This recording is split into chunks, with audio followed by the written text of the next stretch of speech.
Since you're going to record, we're going to turn off our murder hobo filter. Yeah, murder officially off and powered down. Yeah. That's right. Flint's like, can you try to make things a little bit more like PG? Because he played a GI Joe charity game where we went gore central with a kid. It was a kid's game, like game for this kid with CF, and it's like, that's pretty gory, Jay. I'm like, okay, I'll tone it down. So yeah. Although Jason, you and I and Andrew, we were not murder hobos yesterday. I don't know what was up yesterday. Something was I in the know. air. We were like, well, you were RPing the heck out of everything. So that, hats off to actually, embracing the role play part of it. You guys were respecting the IP, and I appreciate that. That's kind of good. So. All right. All right. Oh, I'll let you finish. We're good. We're ready. All right. So we're not going to respect this IP. Yeah, no, we're gonna blow things up. We're all ex-Marines, ex-Army. Hey, Let's folks, go. I just have every sound system I have fighting with me. Better. So, can you hear me at all? Oh, we hear you. Yes. Yeah. We got you. No, I can't hear you. Now. Great. Oh, shoot. Well, I think Ralph meant in game, because I'm not an ex-Marine. Well, say I'm ex-Navy, Okay. so. I'm not a military person. I can't tie my shoes. Many years ago, a different lifetime. All right, so I am Jay Parker. Jay Parker, if I can even say my name right, as we burn the other end of the spectrum today. And Flint Dilly, let's try this again. This is Flint Dilly's Subterraliens promo premiere event, part 2. I'm Jay Parker. I'm a game master and one of the developers of the game, and Flint's Igor, if you could put it that way so neatly. I'll even do the impersonation at some other point, not on video. We are joined by Ralph Sanchez, a game design guru, along with many other. Oh, okay, never mind. Ralph, a brief again. No, it's just a simple squire and writer. And Andrew Robinson, Animation writer and game writer. George, who I'm not going to try to pronounce your last name because I'll butcher it. I'm just a founding member of the Murder Hobos. Nice. And Brian, who joined us last game. Brian? I'm an operations coordinator for the America's largest plumbing wholesaler. Nice. And Jason Hill. I'm a animation director for a video game company. So this is what we call the celebrity game of Subterraliens. Except me. And of course, Flint Dilly. Flint, why don't you tell us about Subterraliens? Well, it's funny. This is the thing I've been noodling around with from the mid '90s. And it's gone through about 6 different iterations. John Platten and I did a version in the mid 2000s. I did a game design, like 95, 96. It sort of sat around and I took a stab at it. It was with Stan Winston for, about 2 years. Then it was at DreamWorks, and ends up in development hell. And while I was cleaning out, anybody that's been on my Facebook page knows I went through a large late life crisis, and cleaned out my storage last fall and started finding all my old projects. And Subterraliens it's like, I got to take one more shot at this thing. And ran into Jay, and what Jay's done a lot of is you work with Mike Pondsmith, who I don't know if you guys know him. He's our historian, and Cyberpunk video game was really was an adaptation of his role-playing game from like when I was working with him right around when we did the Buck Rogers role-playing game, Pondsmith and I. Anyway, so Jay works with him. I sent him this just pile of files and all this stuff that were incoherent. It went 50 different takes on the same thing, and just said, see what you can do with it. And what comes back is a full game design with to the G-Core gaming system. And what we have 3 basic different kinds of campaigns you can have in Subterraliens, because this is just a world building action. It's a Hollow Earth story. And it is a world in which Journey to the Center of the Earth really happened. And And but we're finding out there's a lot more stuff inside the earth than just Morlocks and things like that. And so we have two different scenarios. Our first session today was the power armor, Japanese samurai go into the center of the earth. You guys having a lot of trouble hearing me? I have no idea. You're why. fine. Okay. And that was the first one. This is the sequel to it. They went in, they rescued this scientist, archaeologist who was deep under the earth, brought him up. He now is going to give you guys a briefing, and we're sending in the moppers. You guys don't have any superpower armor. You guys are much more kind of grounded, regular soldiers. And he's going to have some information for you that's going to be important. And you're going to have a mission that hopefully will net you a treasure that's a key to the Subterranean world. So with all that having been said, take it away. So I will shut up now. Let's pick characters. So in front of you, you have a packet, or on your screen, you have a packet of characters. So we will let you pick characters, and Brian, I let you pick first last time, so y'all can toss out names, and if you say the same name, then we'll have to roll off to see who you end up with. Guys, I have to take Dustin. Grenade launcher. Oh God, yes, yes you do. That's just how I play in every game. Yeah, you do. And that's not murder hobo. If I have to I'll be break out conservative. my geography stuff, we're gonna have some problems. I'm gonna take Chick. I'm gonna be the lady in the group. Chicky, ex-Marine. She's in serious debt. I can relate to this in my life, so I am taking this. George? How do you say her name? Chicky? Cheek. Cheek. Okay, Cheek. I'll take Ulrich, the heavy gunner. You wish to be Ulrich. Yes. Unless you want him. Andrew, did you have your heart set on him? I'll play whoever. Yeah, I'll play whoever. I guess then Bear Romeo.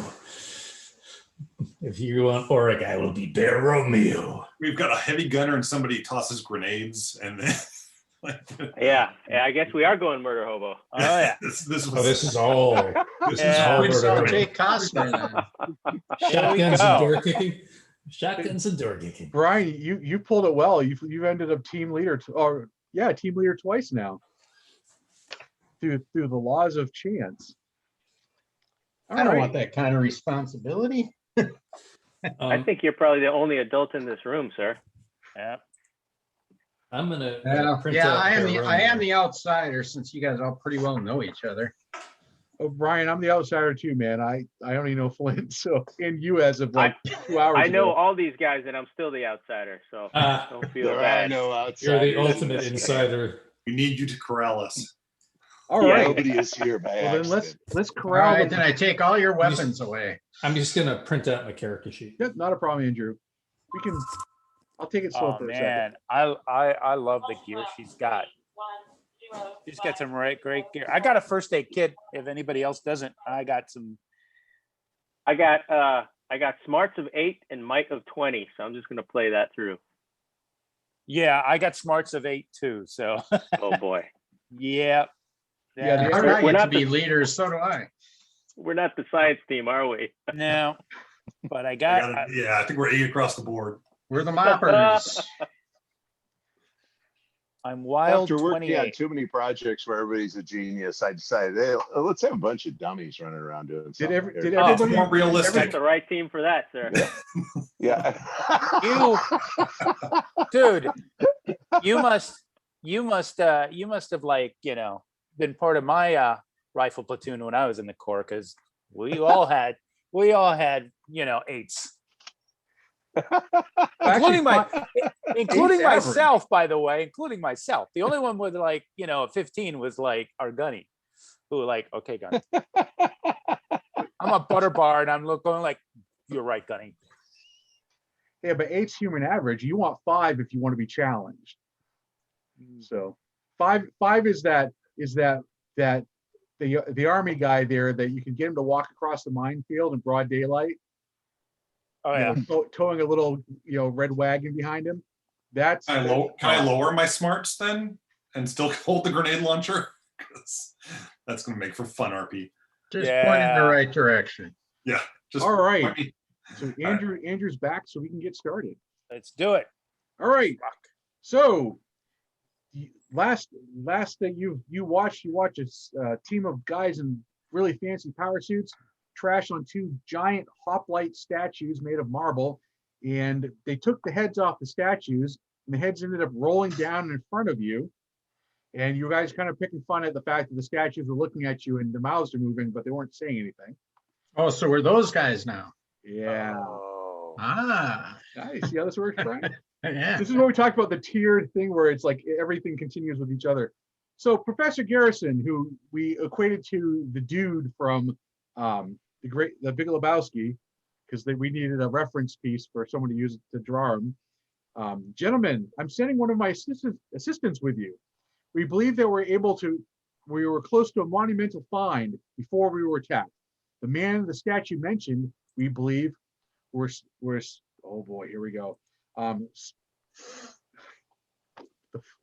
That's what I get for looking up Dutch names. Sturluson Haldar. Jules Verne based his character Arn Flint. This is your dude. Yeah. Arnie- Arnie Sackson. Yeah, Sackson. it's the guy in Journey to the Center of the Earth. Remember? Yes. I mean, you guys saw the cartoon where he has the AS on the wall and you're following him around. You know, All right. it's that guy. So You may see AS on the walls down here somewhere. yeah, All right, so I'll shut up now. Haldor is based on that character. Professor Haldor was a brilliant archaeologist that pieced together a commonality among subterranean dig sites, or subterranean dig sites. It's all of this, the deep. And he looks around, he's waving and stuff. He raised money and led an expedition into Iraq in the early 1800s, but was never heard from again. When we were inside that ruined city, we found Icelandic markings scratched into the sides of multiple structures leading to the Grand Hall the statue mentioned. Take Montgomery and see if you can find any more clues, even if that means sneaking into their Grand Hall. So the assistant comes up and he's this scrawny little dude wearing all this archaeology gear and stuff. He's got glasses and a little small backpack. He's got a tablet in his arms, his little headlamp, and he keeps flashing in all your eyes. He's like, "You won't even know I'm with you." And he looks all excited. We're taking a squirrel with us? What?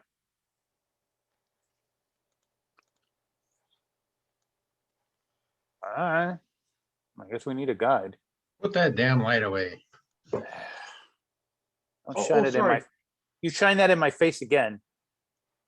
That's all I'm gonna say. The professor's like, "Montgomery is a valuable asset. Do not lose him." Sure. They lose him. Yeah. Do you mean like lose him, or lose him, lose him? Yeah, he's a valuable. Forget the ET after asset. We're fine. So Not to lose them, drop them in a mail slot. we're expendable. He's not. Just want to be clear. Right.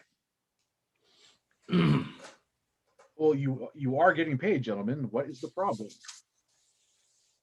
Oh, no problem. Very good. Montgomery, good luck. Remember, you know what you were looking for. And he's like, "Yes, Professor, I know what I'm looking for. I'm so excited." He's like, "Come on, man." And he pats the Russian dude, Oric, on the back. He's like, "Are you ready to go?" Do not touch me. My friend doesn't like to be touched. You know, there's big bubble people and small bubble people. Big bubble person. Just so you know. Stop talking about my bubbles. "Do you need gum?" And he like pulls out some bubble gum. He's like, "It's like bubble, right? How big can you blow?" He slaps it out of his hand. Okay, I got your bubble right here. we're not that friendly yet. And he picks up his bubble gum and puts it back in his pocket, and he starts heading towards the hole in the wall. there's a massive, kind of like a cave-in, where there are, if you look inside, there are two, looks like the outline of marble pillars that look Greekish in Okay. design. I gesture. It's like, gentlemen, lady, let's go. You call me lady one more time, your kneecaps are going to disappear. What do you want me to call you? Ooh, infighting already. Easy Roll for peasy. initiative. I ain't no 20 lady. minutes, That's all I'm 20 gonna minutes say. into the game. I ain't no lady is all I'm gonna say. Let's We go. never even make it past the opening. I can vouch for that. She ain't a lady. True story. wave her I've off. a couple times. I wave her Never off make it and to the beginning. I walk in. I follow him in. All right. So to Alright. tell you, Just outside of game, do we know each other outside of character? Yeah, Have we worked together before? Yeah. Okay. Oh, okay. Great. Sheik is kind of like the new character to the group. Oh, good. So that would make sense for her Yeah. to say And that. she, Great. but the thing is, she's demonstrated that she's a badass. I mean, she's gotten into barroom brawls in Kuwait and stuff. And because the shaft where you guys are located is actually in Kuwait, Mm. 15 miles below the surface. So Sheik's your debt is actually pretty noble, but these guys just think you spend it all on fashion stuff. But you legit have a reason why you are in debt. So, Mhm. but you just tolerate their crap because they're stupid. They're stupid. So, what are you gonna do? Stupid is as stupid does. There's All my right. 8 smarts for you. You guys still talking up there? We're in the hole. Like we walked in. Oh, You'd we go. like that, wouldn't you? You'd like that. All right, we're going in.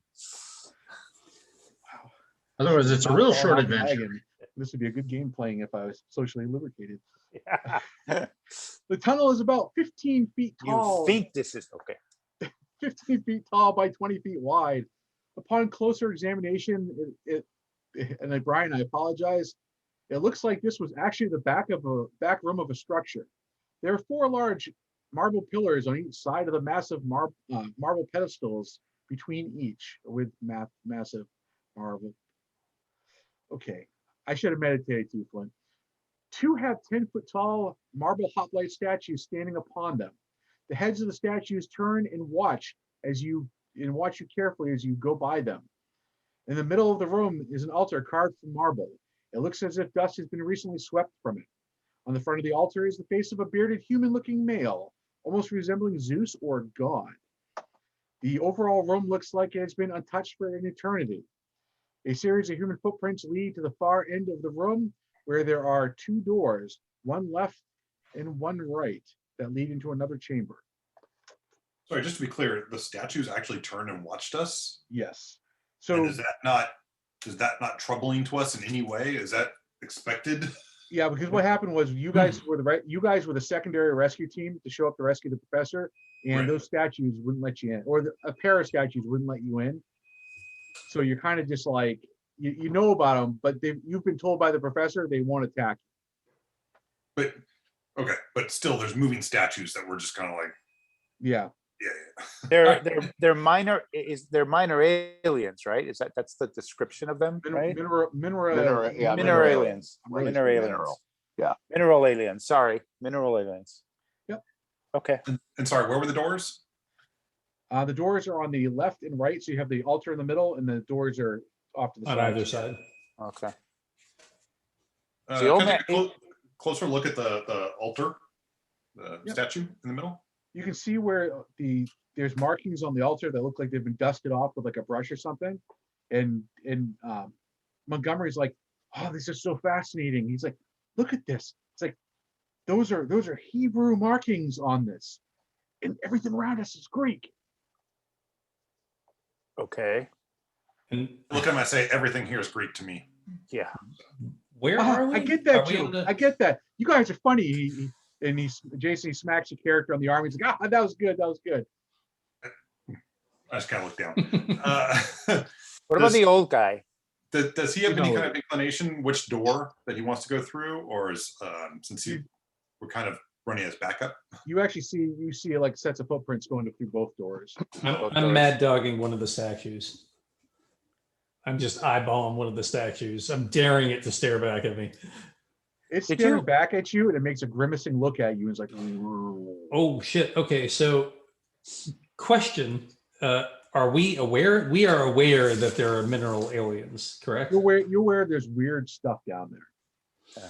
Okay, so I'm gonna just say to the guys, like, are we comfortable with these living statues? I yell back. Do we "Please want to don't- destroy them? Let's There are not a couple- provoke the statues.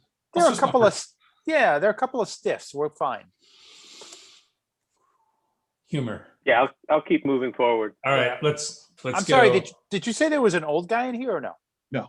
Oh, okay, there's, a, sorry. there's a Mon- face of an old Montgomery. man Oh, carved on the altar. The Oh. face of an old man. Got it. Is it looking at me? No. No. All right. Okay. Just I don't like getting eyeballed.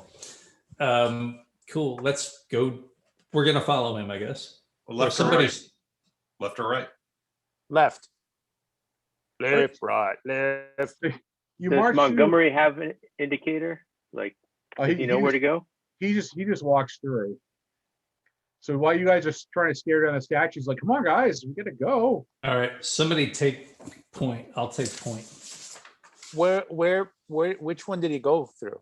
The one on the left, the one you guys wanted to go through. Okay. Okay. So following him Great. through the left.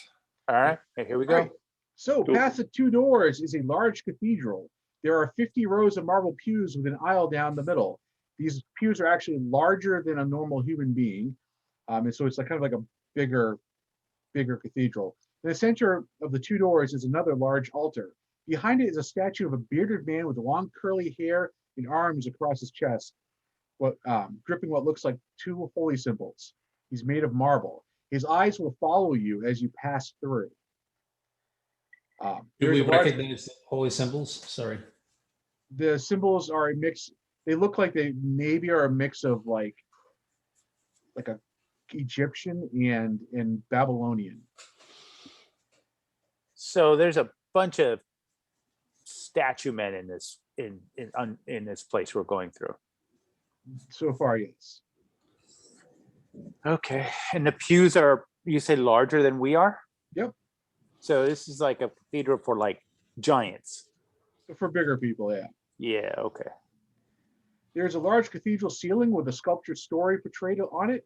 On the side walls are marble framed windows. It looks as if there may have been glass there at one point. The footprints lead past the pews into another large door carved from marble. This door is wide open. Yeah, of course. Does it look like Can I just make it? Sorry, a quick check. We came in the left door. Is there any ability for me to sort of race around what would have been the back side of the altar and see if the right side door is, it's the same place? Yeah, you quickly go and look and you see it actually just leads into the same room. So it's Okay. kinda like there was a middle section. It wasn't where like you a can go in. secret passage into somewhere else. No matter what door we went into, this Yeah. is the room. Okay. This cathedral is big enough. It has two entrances, I guess. All right. So yeah, so there's the big door that's open at the other end of the cathedral. As we go towards that big door, I want to like go via the altar and then just sort of stop for a moment in front of the marble statue and just go like, You actually be looking up because he's about 15 feet tall. Oh, oh, okay. So I'm Wow. interested. you do go in front of him and you're kind of like waving, Yeah. and he's like this. He takes his hand and he grabs one of the other ones and he goes, and then he picks up Wow. his thing and goes back to his position. Wow. And then Okay. he says something to you in a language that you do not understand. And it's very loud and rumbling. I look back and go, "You making friends already, Cheek?" Ah. This guy, these stiffs give me the GBs. Montgomery runs up to you and he's like, do you know what language he's speaking? I don't know. We were talking about Greek before. Is it Greek? Was that a language? He's speaking, it sounds like he's speaking Latin. I don't speak Latin, the professor does. But it sounds like he's speaking Latin. But you probably shouldn't mess with him because they're letting us in here. And they already said that going through that room we went through was punishable by death. So we probably shouldn't fart around in here. The doors that are open, like, do we notice if like the dust, like there'd be trails of dust if they were recent or if Yeah, they're- there's clear there's been traffic coming in and out of there. Okay, so other people have come in and out. Okay. Okay. Okay. Let's keep moving. Let's. Yep. Let's keep going. Duly noted. All right, so you head outside of the cathedral. As you leave the cathedral, you'll see that there are two more 10-foot tall marble hoplite statues standing guard over the door. They're both perched on both sides on pedestals. They will watch you carefully. The scene outside the cathedral is that of a ruined city of Greek design. Everything is carved from marble, including the streets. Buildings look smashed, streets cracked, statues broken and strewn about. What is more odd is that there appears to be light coming from above. Set in the ceiling of the large cave above the city ruins is a large cracked sphere that is sputtering a bright yellow light like a mini sun. A set of wide stairs leads down to the street below. There are 8 pedestals with marble lions sitting on them, each on 4 on each side wall, next to the steps. The heads of the lions will turn and look at you. I'm gonna go to one of the. You said there's broken statues here, right? Yep. I'm gonna go to one of the broken statues, and I'm gonna ask, hey, you, Humphrey, right? That's your name? Montgomery. Yeah. Same thing. Both were Eagles running backs. Are these like actually like dead people? I mean, were they alive once? I don't know. I mean, these statues are alive, but some of these statues, these broken pieces are a little bit smaller. So, I mean, it's possible. I'm gonna go up to one of them and see if there's any clue of whether they were once sentient in any way, shape, or form, if that's possible. I will watch your back, So as just you in walk, case you walk there's up any and- negative response. You walk up and start touching it. One of the statues starts yelling at you, and it's just like, "Oh, brr," and it like points at you and points away from the debris. Sorry. See, I think these are their sacred dead. So I respectfully back away. Well, we're clearly not sneaking up on anybody in here with the amount of things that have seen us. So Yeah, No. that's so. Brian, you're actually in charge, so I gotta let you talk. They're doing fine on their own. He's like, I can get another crew. It's Well, what did the professor actually tell us? I must have missed that.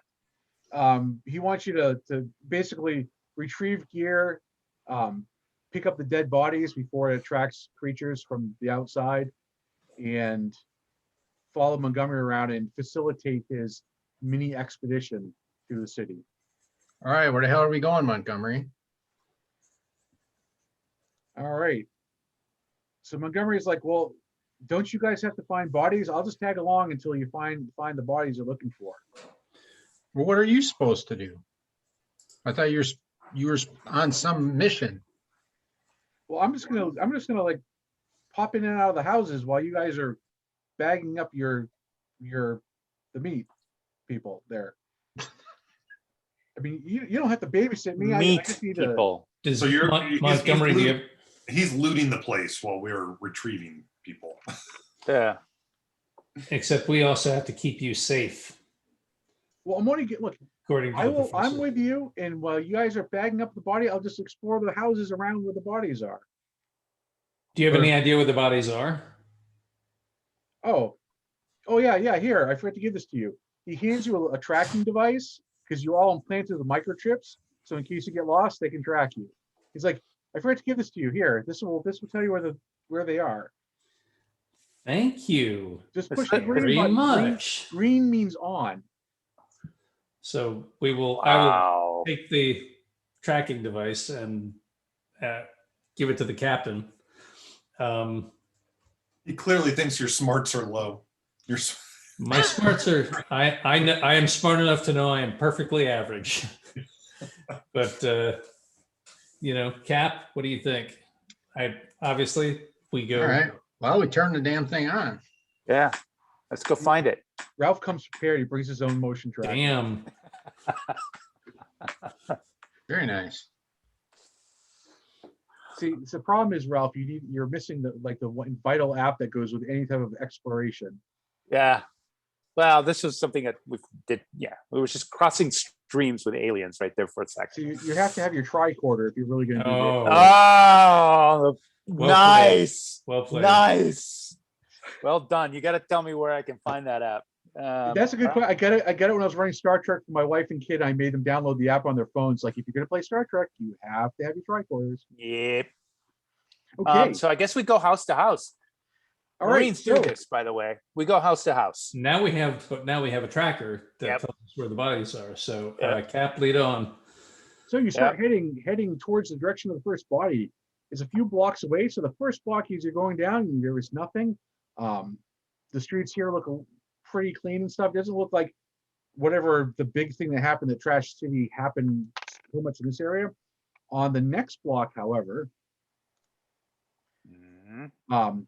you see that there is a white marble trinket box leaning against the side of one of the buildings. And there's looks like a smaller broken statue next to it. Did you say a trinket box? Who's going to go check out the trinket box? How big is it? Yeah. Probably about this big, And it's leaning up against like a light post? against a wall, near like against one of the houses. Be Marble. careful, might be a trap. There's a statue inside it? Totally a trap. The Yeah. statue's next to it, broken apart. It almost looks like Mad Max, lift that that's lid. big. There's a tripwire. Well, do we have traps? See We have traps? perception. Who has a better perception than 10? I don't.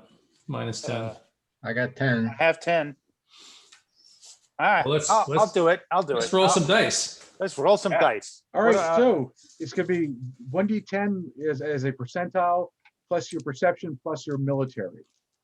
Okay. So that's 10. Oh, I have 20 military. Nice. So that would be 35. Beat me. So you 90. said Wait, what'd you roll on your d10? 5. So that'd be a 50. Oh, okay. So Did 50. you guys 50 read the rule sheet that I put together and sent you? I did. I did. I didn't see know that- that. I didn't know that this was this was a factor of 10. Sorry, That's okay. my bad. But okay, so 50, 70, and 80. So All my right, so perception's you're 80. checking for traps, right? Right. Yes. All right, so you're checking, you don't see any traps. As a matter of fact, it looks like the statue may have been holding it and leaned against the wall and just broke apart. Okay, so I am going to I'm going to put my assault rifle on my back, and I will reach out and see if I can take the. well, examine it. Maybe what's in it. Hey, Ralph, what character do you want to play next? Hey, if this thing is worth something, I mean, I need some cash. You know what I'm saying? Okay, All right, are you gonna open the box? sure. All right, you pop it open. Ralph, what's your favorite action figure? Wow. The classic 1960s GI Joe. All right, so With the you open Kung Fu box- grip? You open the box up, and it's full of white sand, which then forms into a classic 1960s GI Joe looking marble figure. Don't touch it. It's evil. Okay. What? What the hell is this? Your soul's going to go into it. I've never seen anything like this, so I immediately close it. You close it, you hear the sand go inside the box. Oh, somebody else should open it and see if they see something different. Who's gonna be the fool to open it now? Hey, come on. My smarts is 8. What do you want from me? Well, wouldn't our guide be super excited about this? Oh, he's watching, but of course he's kind of looking. He's looking over Oric's shoulder. Yeah, he wants to see what happens first. All right. Fuck it. I will say, I'll try it. That Yeah, looked Okay, pretty Andrew, cool. favorite toy as a kid. I won't do that, but I'll give you my first action figure, which was Major Matt Mason. Oh my God, Major Mason. Major Matt Mason, Mason. astronaut. Yes. All right, so you open the box, and the sand forms into a Major Matt Mason action figure. And my little heart breaks a tiny bit. God, Like, this is like the box is like a miniature shore leave planet. You should pick it up. I close it. Oh, let's All right, stop screwing Cheeky around. found it. Let's get moving. cheeky. Montgomery's found it. like, Put it in oh, your backpack. Montgomery's like, let me see that. Let me see that. This could be worth a fortune. Hey, I got it first. Put it in your bag. I'm You gonna can put see it it in when my, we get back, Montgomery. yeah, you can see it. I'm gonna put it in my backpack. Do I have a backpack? Remember, Focus. all discoveries up. are property of Mr. Yeah. Vanderlip. If you live, you can tell him that story.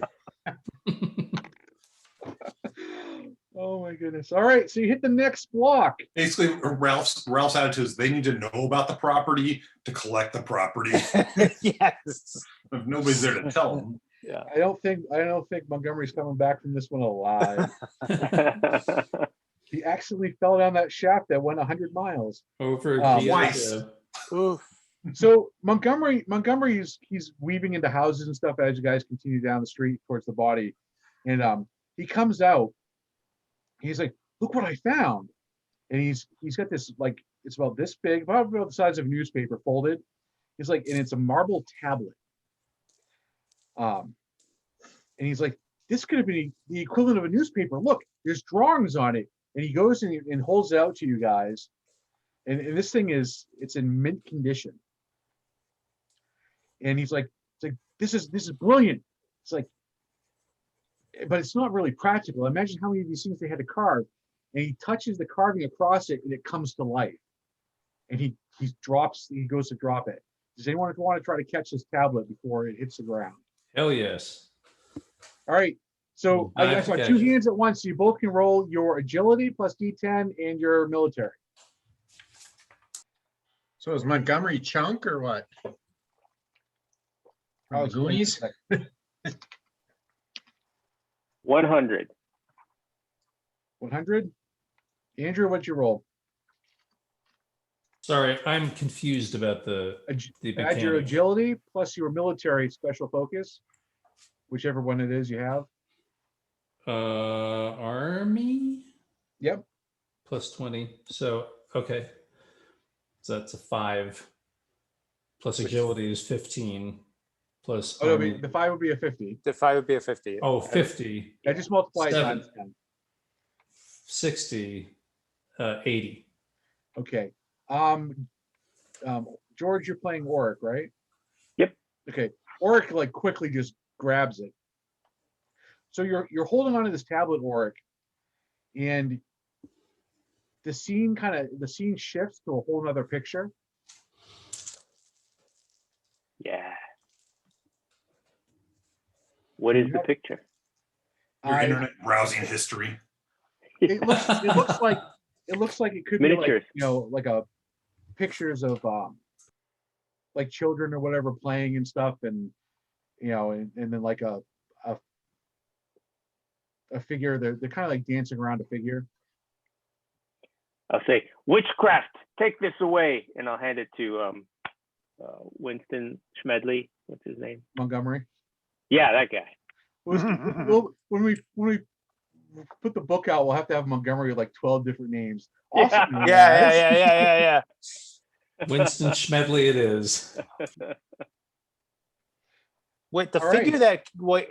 did the figure come out of the thing when he dropped it? Is there a figure standing there?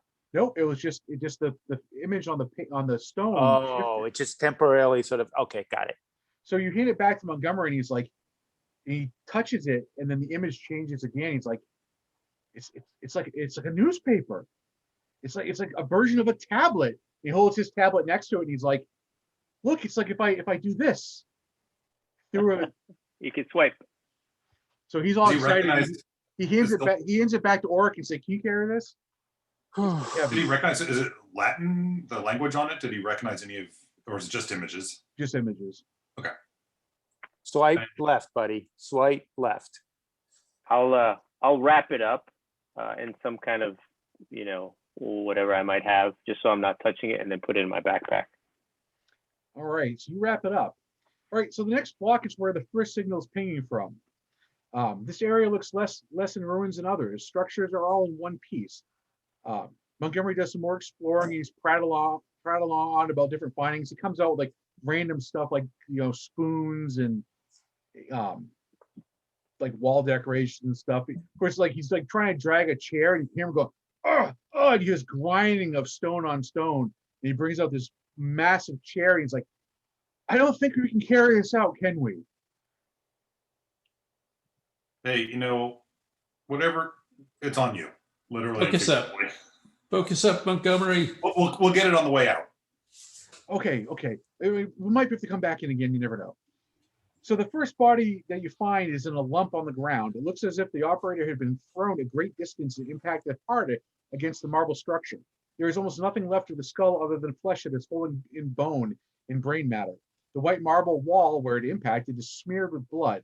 The operator's gear is busted up pretty bad. And how long ago did this happen? Less than 24 hours. Weapons. Like a check for dog tags, labels, identification. Yeah, this is one of the rescue team guys that came down before you guys. Yeah, for some reason, Dustin wasn't under the impression that the deaths were quite so horrific and clearly done in such a way. His grenade launcher's up, and he's has eyes, eyes on our backs, basically. Okay, Yeah. you guys did come with body bags if you want to tag and bag.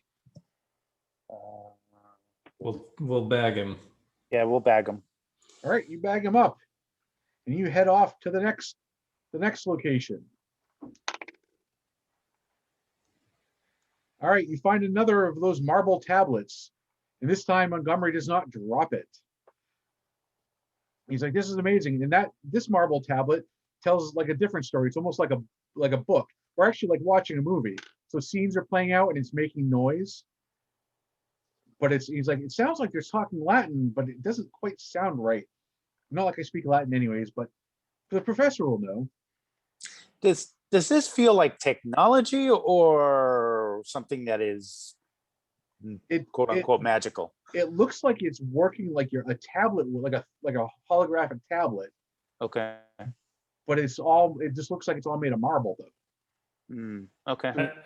If we sit there for a moment and watch the story, is there anything like, can we tell what's going on? Is it trying to describe an event or a story in particular? Yeah, it looks like it's a children's story about children, a child and a dog, or something that looks like a dog,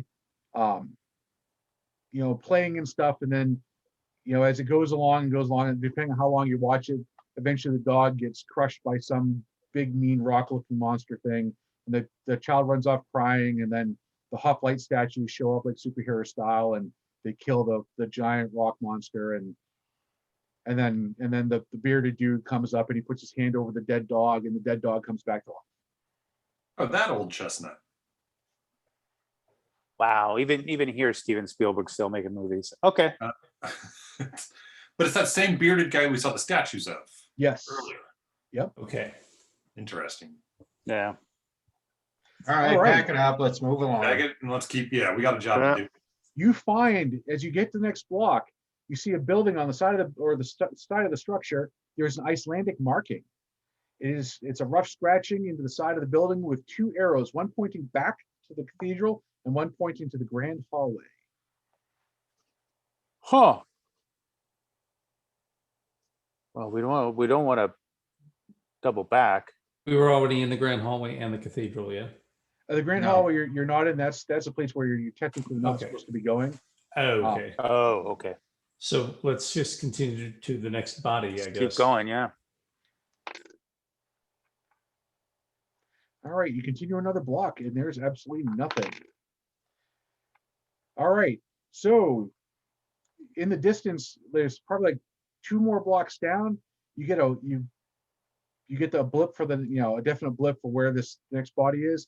However, you do notice off to the side there is a skeleton that's actually human size. It's wearing rags and rotted leathers. There is a satchel tucked under it. Is it moving? Nope, it is just kind of like there's like a weird brownish stain on the marble behind it, and then it's slouched down against. I'm not the wall. gonna wait for it to move. I'm gonna shoot at it. The statue? The skeleton. Oh, All right, skip. I'm not gonna make you roll. You fire. Are you firing like a single shot, right? Or are you gonna Yeah. burst it? Well, I just want to take this thing apart. One single armor piercing should be enough. Single shot. All right, you shoot it, and in the head, body. Where do you want to hit? Where do you want to shoot it, Ralph? Oh, I want to hit it right square in the chest so it all like. All right, you shoot it in the chest, and Montgomery runs up to you. He's like, "What are you doing?" I don't want one of those things coming to life and coming after us. What do you think? Look, it's got a satchel. You could fucking damage it. And he pushes you. He's like, "Oh, military people!" And he runs up to the skeleton, and he's like, grabs the satchel. And he's like, "You know how old this is? This is almost 200 years old. What? Relax, I didn't Who in choose their you. right mind fires at a 200-year-old skeleton?" Relax. Wait, you said there was a smear on the wall, like an old stain on the wall? Yes. Yeah. And here we go. And so whatever is killing our people was killing people 200 years ago in the same Yeah. room, the same way, or the same. Can I sort of stand at the base of the is it like a wall or a statue? Not Wall. a statue, like column. No, it's a And- wall. It's a wall, and sort of see if I can, judging by the height of this, stand, like, is there any way to gauge, like, okay, this person was thrown X number of feet from X direction. Is there anything that I might see that looks suspicious You're gonna from the see his direction that it eyes. was thrown? You do notice in the heart of the stain, it looks like there's a chip taken out of the wall. Yeah. Ugh. Um, It's probably good. about 4 feet off the ground. So Okay. So yeah, what I'm wondering was like, was it? And I actually was wondering this about the fresh body. Like, do we get the idea like it was thrown a great distance or just pushed? in this into case, the it looked wall? like this body was pushed against it. Okay. Retroactively, if I may, the That one, previous that one was thrown. Yeah, okay. it was clear and the there other one was thrown because it splatted way up on like top and slid down. Okay, yeah. And so, but there was nothing that we could see in that area that would have been responsible for that. So whatever it was had moved away from the area. Yeah. Okay. We were told that anybody who went into this area was going to die. It seems like that's what's happening. Mm-hmm. All right, what's in the satchel there, Montgomery? So Montgomery opens up the satchel and he pulls it out, and there is a map, like a hand-drawn map, that shows a spiral that goes down with different passageways branching out from them, almost similar to what the shaft looks like. But the shaft tunnels are all go in one direction towards what would be considered where this grand hall might be. But this looks like it's actually like these tunnels go off in all sorts of different directions, but it goes straight down. So it's almost like you see like layers, and then the spiral, and then you see a sphere in the middle. And Montgomery's like, "This is what I'm looking for. This is it. This is what the professor wants." All right, so we just head back. No, you need to get the last body though. Oh, all right. I mean, because we definitely don't want those things coming. Any things that did this to come into the campsite. Oh, Okay. no, don't want that. Don't want that. Let's grab the last body. How are we dragging these bodies around? Oh, I mean, they don't weigh much. They've been splatted. The bolt. We're just- Having picked up a few dead bodies in my time, I can tell you, it's like when they're in pieces, they're a little bit easy to carry. yeah, just let it sag over your shoulder. Okay. I mean, you're dragging the bags either way. So I mean, you can carry. Two people can carry a body bag, especially if there's no blood in the body. So Fair enough. All right. Moving on. Next one. Yeah. Let's see such what happy happens. topics. All right, body retrieval. Speaking of which, all right, let's see here. Oops, sorry, wrong one. All right, so the second body is peeing closer to the entrance to the tunnel that's off limits. So that is more of a trek, almost 10 blocks, which of course you finally get there. When you get within 3 blocks of the signal, all of a sudden the signal starts to move. The signal of supposedly the dead body is moving. Yes. Oh boy. Cap. Keep Never alert, a- guys. Can I be the first to say that's probably not good? You can say that. Is that because our smarts is 8? Safety's off. At I've least you got a didn't say I have a bad feeling about this. Yeah. There you go. Cap, Crossing streams. you want us to double time it, or No, I think we just need to be cautious, but I think we need to check this out.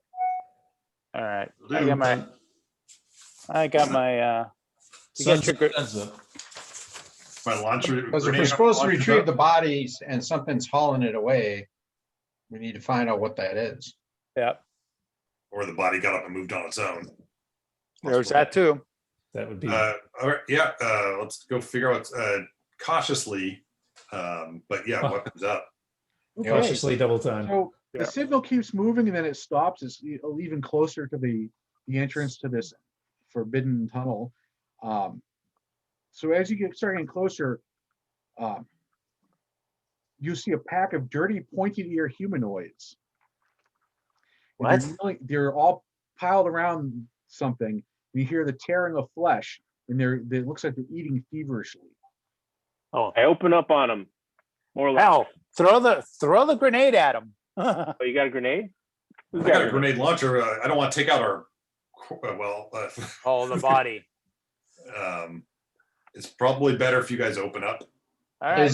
Does this match where the signal's coming from? Yes.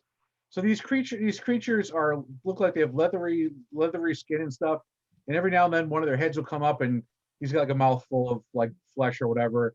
They got little pointed ears, like, noses that are up in up position and stuff. And they got beady little black eyes. And they don't look. It's those little Galaxy Quest guys. Let's get them. All right, everyone roll 1d10 and we will cross the Yeah. first. And put Here we go. Put your initiative in the chat, please. And by the way, it's multiplied by 10, right? As Yes. well? No. In this case, just roll 1d10. Is initiative just a straight D10? Ooh, Jason, good roll. It's gonna be the best roll of the day for me. It's all downhill from here. That's right, because Jason, I rolled a 10 too, so Oh, definitely use the grenade launcher. If they All right, if they've so- spotted us, yeah, I calmly panic. Jason, roll 1d10, and I just wanted to see who gets a higher number here. See who's going first. 5. All right, I rolled 9, so they're going to go first. Okay. So Great. they look up and they see you guys, and 2 of them bolt in the other direction, and the other 2 are like, "Christ, actually, we speak in Latin, but they're like, and they're drooling and they're looking at you guys, and they start running for you. Now you can go, Jason. And they outrun bullets? Well, they can't. Yeah. Actually, they can't outrun a grenade launcher or a frag grenade. How far away Incoming. are they? They're about 1 block or 2 block or a block and a half away. Okay, The, so the that's blocks a good, aren't very that's a big. good They're like grenade. 3 buildings. I'm going to say 20 or 30 yards or something. 30 yards. Good grenade range. Incoming. My range is 20 on those. Yeah, you're fine. Don't worry about range in this. Okay. We're underground at this point. I don't care. You can fire the length of a cruise missile. I'll be happy. Yeah, eventually we'll hit them. So for attacks, since this is my first rolling Yep. an attack, It's your agility plus your military, whatever the military branch skill is, and then 1d10, the times the percentile there. so 80. That would be 110 total. 110. All right. Nice. One of the creatures manages to hop and roll out of the way, but the other one you hit square on. How much damage does the grenade do? Is it in the parentheses? There'd be 20. All right, you're playing Dustin, right? Yes, grenades. Grenades, highest. Oh, actually, it could be 30. Or high explosive is 30. You have 30. 20 grenades total. Got it. Okay, so that's count. Okay, so both those. Yeah. So All just right, 30. so you hit the creature, or one of those creatures, and literally your grenade goes off and like parts go everywhere. Does the other Nice. one's morale drop in any way from seeing their No, partner? he sees you liquefied? guys, and all he sees is dinner. Does he? Oh boy. Is his buddy now dinner, or are we still dinner? Oh, you know what? That's a good question. Normally, see, Flint sabotaged my the first scenario, the first time we ran this with a question like that. So let's see what happens. What? Sabotage. When you use Sister What's Her Face to talk your way through almost the entire scenario with no combat. No, I figured that she was a mystical figure, and therefore she could talk to a mystical creature. Was my logic. All right. Yeah, Brian, No, the back first onwards. module, the reason why we She's didn't not do in the 14 story. is 'cause Flint was like, I'll just talk to him. Like, and the whole game went from combat to there was almost no fighting. So Well, she was a pacifist nun. I mean, come on. yeah, I learned a Okay. valuable All lesson. right, sorry. No, actually, Clint, I wanted you to interject because this is part of the process that we had of building these scenarios and stuff in the game. So they're pretty funny because you learn rather quickly what is the thing. Actually, no, I'm sorry, Jason. They're still very hungry. He's still running right for you guys. That's a little sloppy Joe right there. Like he can just. All right. You cooked it. Yeah, it's ready to go. Maybe he doesn't like cooking. All right, George, you're next. I would like to fire my machine gun at them. Are you firing at the ones running away or the ones that are running, the one running at you? The ones running at us. Okay. And what would I roll? Is that Agility plus your mil- military thing plus your 1d10 percentile. all right, here we go. So that's 80 plus 20, 100 plus, so 110. He easily dodges your machine gun fire. He's like, as he continues to sprint. That leaves Ralph. Yeah. All right. Light 'em up. Looks like meat's back on the menu, boys. So I will fire my assault rifle.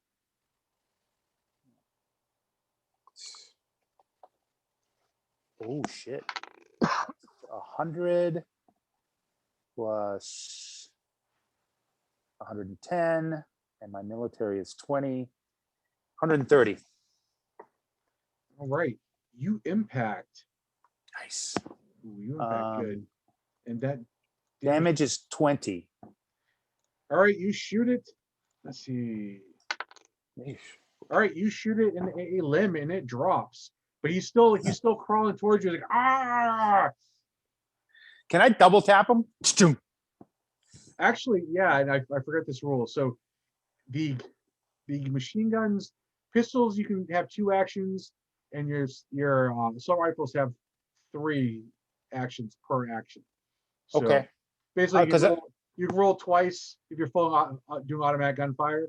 You roll the number of actions based on how many shots. So otherwise, I'll just take my points off of wild to do a second action. oh, good. So see, you did read it. So it just was my bad explanation. Okay. I'll have to clarify that D10 better next time. Okay. All right. So I'm not going to let you double tap this turn through. I'll let everyone go. That way everyone has an action. Yeah. Later, you're going to need those extra attacks anyways. So we'll use them then.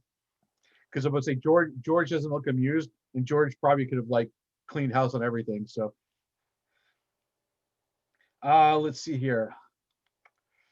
Costner, I'll let you go, and then I'll have Andrew go. So how far away are the ones? So one of them that was charging towards us got blown up, Yep. and then It's the other still- one is partially blown up and crawling towards us yet. Yes. And there are 2 others that bolted. Right. But they're probably too far away. You could still pick one of them because you do have you got the sniper scope. So Okay, we'll give it a try on one running away. Something decent this time. Ooh, 10. okay, dude, you hit him. You nail one of them right in the ass and drop him. All He's right. like, ah! He grabs his butt and he's like trying to like scurry in the same direction he was running. Yeah, he's not happy. Andrew.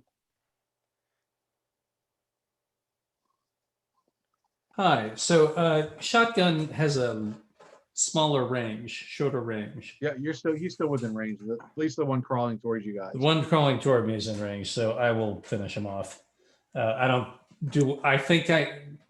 The interesting thing is this says shotgun shells slug as opposed to birdshot. Do I think I could hit one of the others? You may be able to. But this is a guarantee. The the other one is going to be much easier. All right, I'm going to put this poor bastard out of his misery. Okay, so that's an 80 plus agility is 90 plus shotgun is 30, so 120. Is there anything better or anything I'm forgetting to add? No, you nail him. His head explodes like dropping a watermelon off of a church tower. You pulled a Gallagher. That felt good.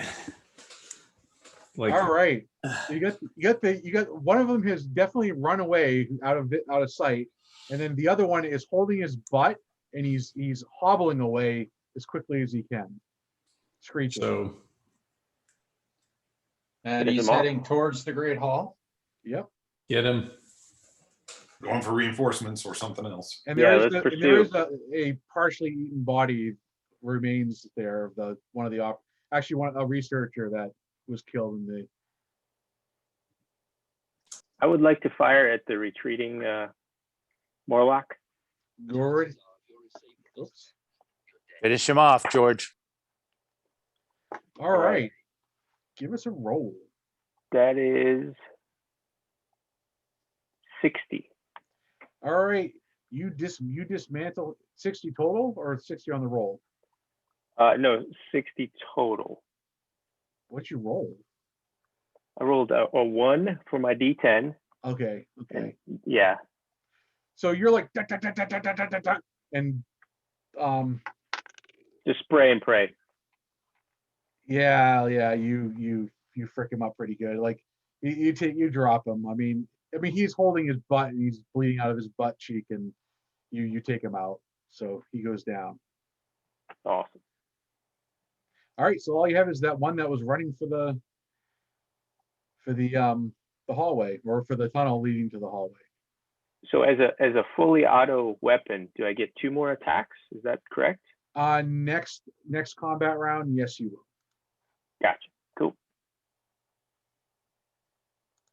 Well, I suppose you probably need to chase after him to try to catch him to prevent him from bringing more.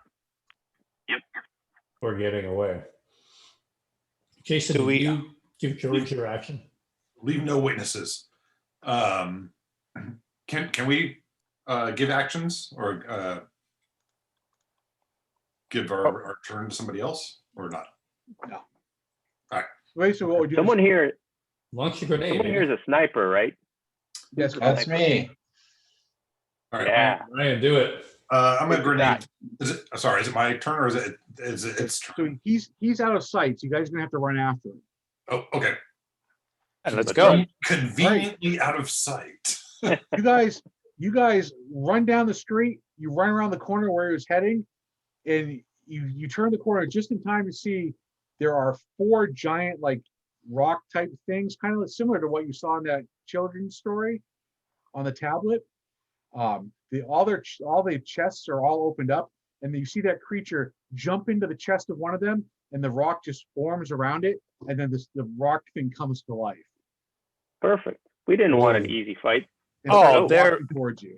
So they're dry. So you got Murlocs driving these big statues, huh? For the legs. That's what the grenade launcher's for. There you go. Okay, now you can roll D10, and while you're rolling your initiatives, I will tell you how that machine gun rule works and the automatic weapons rule works.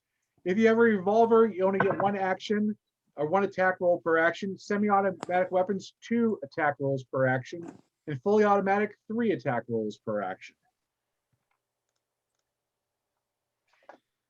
All right, we're at 510. So. Right there in the rules. It says they can be used as exo armors by the minions. Yeah. Right. I wonder if one of us can get into those. Oh man, that would be sweet. Let's We try. should put Montgomery in one just to test it. Yeah.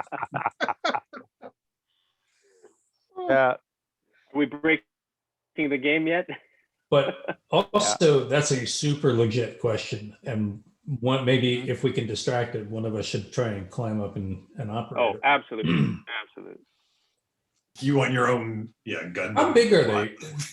Jay, how big are these They're humanoids? about 10 feet tall. Oh, Well, yeah. the humanoids They're are One for very each of bulky us. too. No, I don't mean the big statues, but the guys that we shot are 10 4 feet feet tall? tall. 4 feet tall? Yeah, at least their posture, their body posture looks 4 feet. Maybe you stretch them out, they might be human size, like Okay. average human height. But So, Sheik, you may be small enough to fit in that cockpit. Are you saying that because I'm a woman? Are you saying that because I'm a woman? that? Oh, I'm gonna kick your ass when this You're is a over. woman? Okay, see, that is what I She's want to not- hear. she's not That a is lady. what I want to hear. She's not a lady. That's Put your all. That's picker in. right. Let's get on with it. oh, my gender equities Thanks, professor Cap. friend would kick my ass right now. All right, George, you actually get to go first. So save me, please. So are there any other Morlocks there, or was just that one? Just that one. So the Okay, other and looks he's like in the other 3 stone things are standing there. So And he's in the statue now. So I'm going to do my 3 full attacks against the statue. okay, roll 3d10, and then of course add your numbers to each of those. And Shoot them legs. What? All right. Bear with me while I do some math here. that's right. I feel your pain on the math department. All right. So Also, we does got a anybody else 60. have? We got a 140. And then we got an 80. All right, those are 3 all going to attacks. hit. So that's going to be 90 points worth of damage because you are just pumping it full of lead. You know, I think Were you aiming Weird anywhere? Al Yankovic had it right. I got my AK-47. You know, I'm feeling all right or whatever. Let's see. So, Granitoids. Trigger happy. Yes, Trigger Happy. I love that song. Anytime I write for Cyberpunk, that's one of the theme songs I play. All right, so you're blasting away. So as you're shooting the rock, right? Are you shooting dead center or just everywhere? I would focus fire on something this big. Okay, where would you like to focus fire?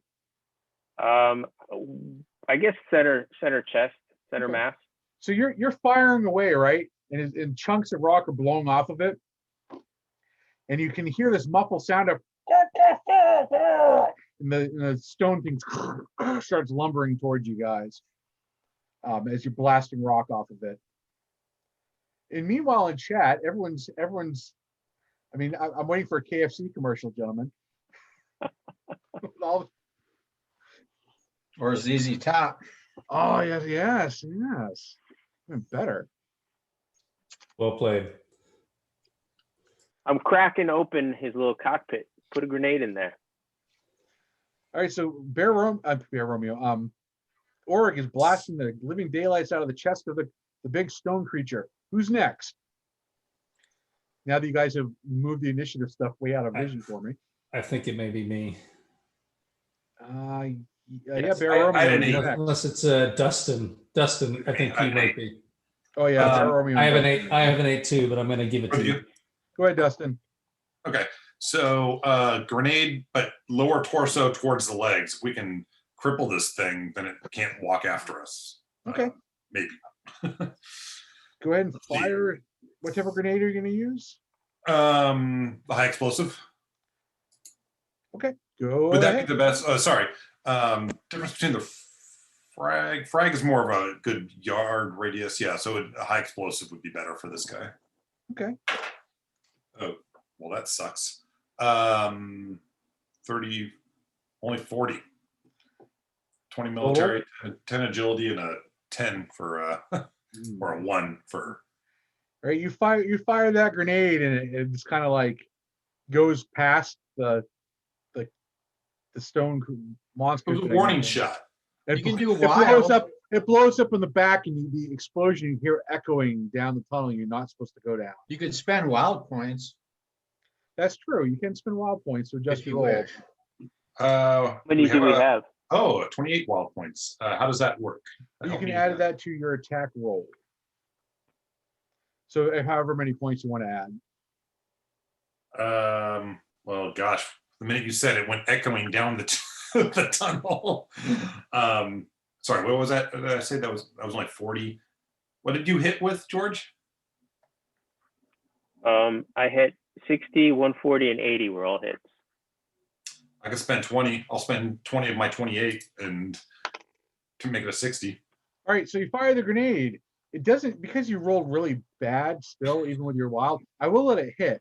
So the explosion hits up on the shoulder instead. Just a little, geometry miscalculation there.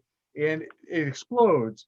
So chunks of rock, don't blow off of it because it has great resistance. And so basically it's like, boom, and it kind of like turns a little bit, turns and looks at you. And it's just like, it shakes its head as it continues to walk towards you. Yeah, okay. What's plan B? Andrew. Let's get into those Maybe. things. How far away are the other rock machines?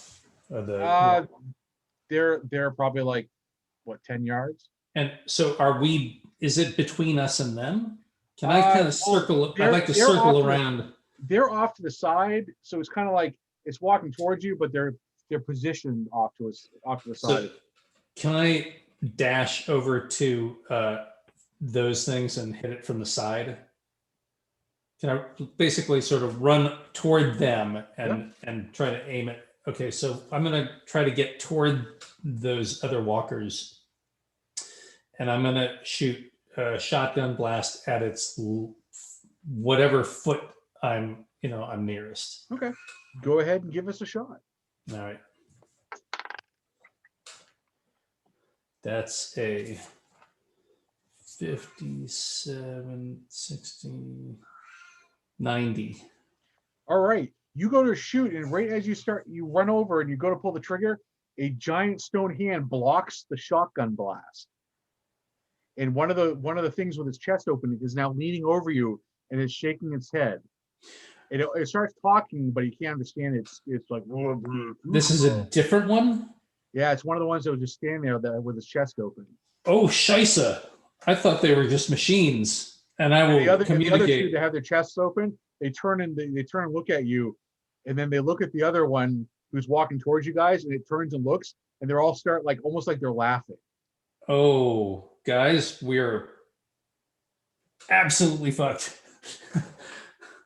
I thought they were just walkers. They're alive.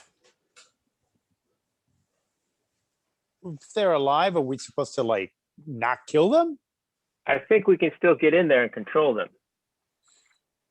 All right. Uh, When There's is it my nothing in turn? my manual about Maybe. not killing anything. Oh, I got the thing just for it. That was perfect. He says that, and the phone rings, and I'm like, oh, that was good, actually. Is that the doctor calling us back? Who's Abort the mission. yeah? Who's next? Because I actually have a plan. Romeo just went. Dustin went. That leaves Ralph. Actually, you are next. Okay, here I go.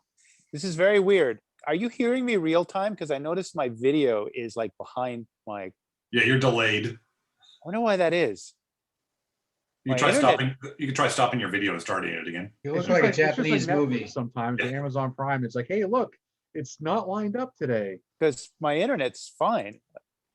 All right. So turns out, by the way, gentlemen, that my character has something called mountaineering. So I'm going to Climb. scale up. I'm going to scale up to one of these open-chested dudes and make my way inside. Okay. or try. And he was never seen from Or again. die trying. As the dungeon master always says, you're certainly welcome to try. All right, so Ralph, go ahead and roll your agility plus your mountaineering. All right, and if I have to, I'm gonna roll my wild as well. Agility 10, mountaineering is 20. Come on, dice, don't let me down. 7, so that's 70. So 70 plus 10 is 80 plus 20 is 100 on the nose. All right, you jump inside of it, and the chest Oh, the chest closes around you, and you notice Yes. that it seems to facilitate you, giving you a little bit more space. So when Sheik jumps in it, it actually gets bigger, Nice. and it nice. gives you an ergonomically friendly form inside to function with. Are there controls in here? No, it feels like you're wearing like a plate mail armor of some type. Also, I can just walk. Yep. All right. Rock 'em, Are my, sock 'em. are my actions over, or do I still get another action? Because Unfortunately, Ralph, your action is now over. Okay. Cosner, what do you want to do? Sheik just jumped inside this thing and it got bigger. I'm gonna try the same thing. I also have mountaineering. Yes. 90. Wow, you're good. Okay, it does the same thing for you. You jump in the other one. Nice. So now you have these two giant stone things. They're actually bigger than the other stone things. And as you're all standing there, the one that was walking towards you guys stops. The chest opens up, and the creature, it basically kicks the small creature out. And it's pointing at it, and it's like, "Gabba, gabba," and it's pointing at the bigger one, saying, "Gabba, gabba, gabba, gabba." And the creature's like, "Blah, blah, blah." And he's like, "Gabba, gabba." And so he's like yelling at the stone creatures, he's kicking it. Oh. I would like to shoot the Morlock. All right. George technically has the next action, so All right. That would be 120. yeah, you wreck that Morlock. You blow him to pieces, right? And so the stone thing's chest closes, and then the other stone statues you guys climbed into, they spit you out. And the pieces you blew off with your machine gun, that stone creature reaches down, and it's like he's vacuuming up all the stone, and it's like merging back into him. And once they all get done kicking out Costner and Ralph and Sheik and stuff, they're like, and they kind of wave, and they turn around, and they start walking away. Oh, that was no fun. We made some But stone at least we friends. don't have to deal with them. Yeah, we Yeah. made stone I friends. guess. Montgomery's like, "That was brilliant. Take me with you," and he chose to run by you. Grab him, tackle him. Yeah. Tackle him. All right, you guys grab Montgomery. Like, no, this is more important than the scroll or the map. We need this. I need this. I need something good. That was he running towards the tunnel, or sorry, were they walking towards the tunnel that we weren't supposed to go into? Yeah. The hallway? Okay. And they just continue into the hallway, just Yep. They vanished down the tunnel. Well, I would have liked to have kept that suit. I have seen some shit in my day, but that was some shit. That was pretty cool, I have to admit. How'd it feel? I feel great. Are you kidding me? I had the strength of like 10 men. don't worry, the tumors will grow later, like after We should follow them, I think. Yeah. into the death hallway. Yeah, do we sense I any think we're more not supposed to bodies? follow them. No, you Oh yeah, you that's it. retrieve the last bodies. Or Yeah, the last body's right here. Yeah. Well, why don't we leave them in a Um, pile here? We know where they are. And go investigate. And Weirdly, I know he said they're light, but I'm sure they're kind of bulky. Is there anything to examining these Morlock bodies? Like, would we glean anything from that? they look like they could have maybe have been like almost human at some point, but their teeth are rotten and stuff, and they're covered in scars, burn marks. I mean, they look like they've been through like hell. Their eyes, like when you open them up, there's no pupils. They're like completely black. And there's no dilation or anything. Their tongues look human, but they Okay. just like they look really malnourished. Hmm. So they're going to be light sensitive. We got magnesium flares. Sounds right. And what's the light situation now? It's sort of like that miniature sun you were talking about. Yep, Artificial sun. it's in the distance. The light only goes so far into that tunnel you're not supposed to go down. Our mission was only to retrieve the bodies and the map, or was there another Bodies and the map was a whatever technology we Whatever were able else. to find. Well, we've got If the there- bodies. If there's one thing I've learned in my decades of playing RPGs, it's when the DM says Don't numerous go in. times, "Don't go down that hallway." You go down the hallway. Exactly. Exactly. who has the lowest agility who can accidentally trip and fall into that hallway, forcing us to proceed down that? I have an agility of 10. I think we all do. Oh, we all do? Okay. Oh, cool. I'm just looking at this, it's like, I know I added something else to this. I'm like, where is it all? Found it. Okay, so are you guys going down and start going down in the tunnel? Yeah. All right, so the Is it first dark? yeah, it's starting to get Okay. dark. So I've got night vision goggles. On they go. All right, you continue down the tunnel, and you see where it's almost like a carved like roadway, but it's kind of busted up. It looks like definitely there was some stuff that happened here. There are dead creatures and stuff. Wait, you have night vision goggles, but the rest of us do not. So I'll take point. I think I do everyone also. had some type of lighting or something. I do as well. I don't. All right, so you get further down the tunnel, and the tunnel lights up again, or it starts to light up.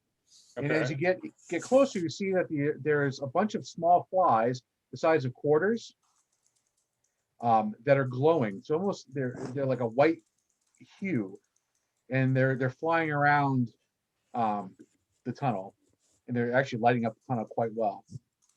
One might even call them In the area. fireflies. I was going to say, are they like fireflies? Something like that. They don't look like a firefly you've ever seen before, but they have the same premise. Okay. Are they attracted to us, or are they just doing their own thing? They're doing their own thing. Andrew, yeah, you can use it. I totally forgot I gave you guys that stuff. I'm glad someone actually looked at the gear list. I'm like, wow, hey, that's actually really cool. Oh yeah, you have that. So yeah, the tunnel actually goes straight out, and it opens up into something bigger, and the sonar is not picking up what that bigger thing is.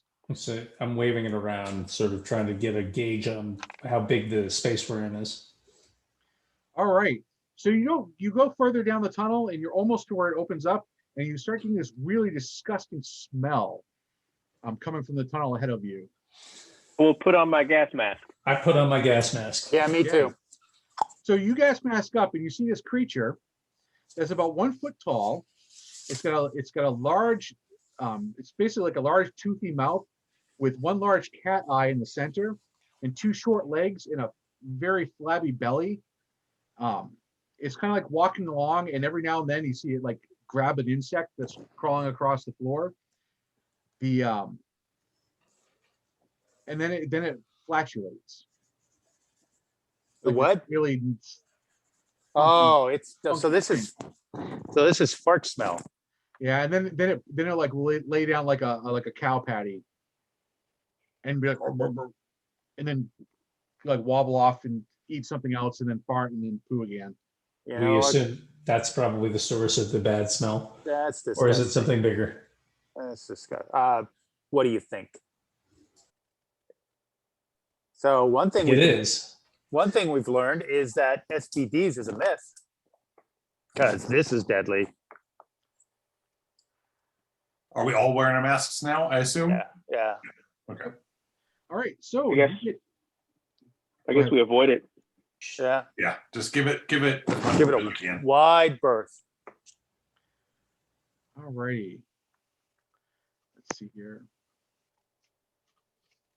All right, so you go down the walls have decorative carvings. The ones down the hallway or the tunnel you're going down. There's random damage. They're random skeletons of smaller to giant creatures that litter the passageway. Whatever the skeletons belong to, that they aren't anything that any of you will recognize. So they look like creatures you've never seen before. Montgomery's completely dumbfounded. He's like, "Oh, I'm not so sure about this." At the end of the passageway, it opens up into a massive vertical tunnel, almost a mile in diameter. So it like just goes out forever. There's random light from different creatures and bugs and stuff. There's a spiral roadway that runs up and down that looks like it kind of goes around this hole that goes up and down. There are prehistoric looking birds flying around the center of the massive tunnel. At the upper and lower ends, there appear to be other openings, each with massive statues of various people and creatures, but it's hard to tell. When you get to the end of the tunnel and you're looking out and everything, you see there's a statue of the bearded guy, like a big statue that has been defaced. And Montgomery's like, "This is it. This is the cross tunnel that we need. That takes us. This is it. So down there somewhere is where all this could have started. And up there, somewhere up there,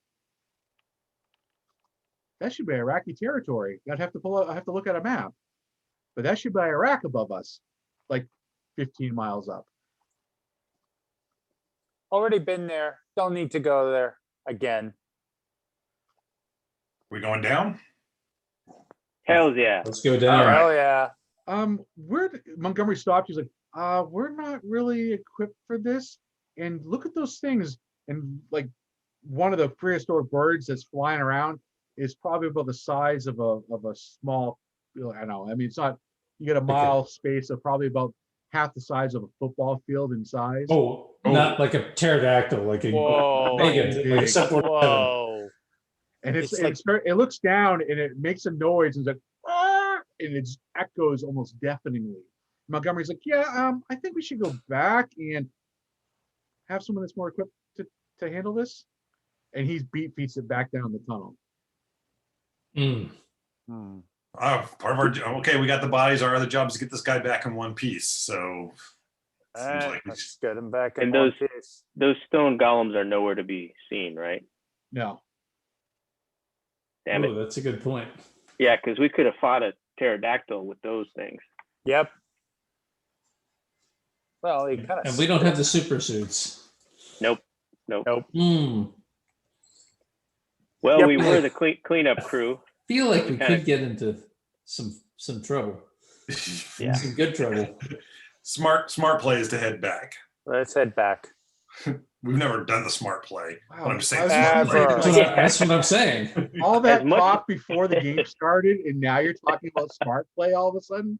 As much as I'd like to punch a pterodactyl the size of a football field, I don't think that'll last long as an encounter.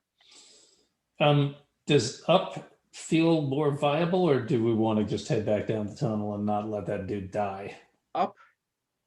Up it takes you towards that pterodactyl scary. Oh, and down And just down, you feel heat coming from below, and it smells like a mix of all sorts of nastiness. We're getting paid to bring Montgomery back. Like Yeah, we need Let's go. suits. Let's We need go either make power sure. suits or like toxic suits. Costner, you're in charge here. What do you say? Let's go back. I can't spend money if you're dead. That is a All very right. Good point. You guys head back and escort Montgomery. We grab body 1, body 2. Yeah. Are we? So, we when you taking get- this? finally reach the cathedral with the bodies and stuff, you go through the cathedral and that big statue, with the bearded statue there. He looks at you and he says something to you, and Montgomery's like, Montgomery nods. He's like, "Thank you," and he's like scurrying, trying to get the hell out of there. What did he say? Montgomery. I don't know. Do you speak Latin? You hang around with the professor, you no, should but have you picked up do. something. You do know that I just have an associate's degree in carpentry, right? I'm Oh just my doing this as God. an internship. And we're following you? Oh, He was disposable the entire time. He went to like from the community college nearby.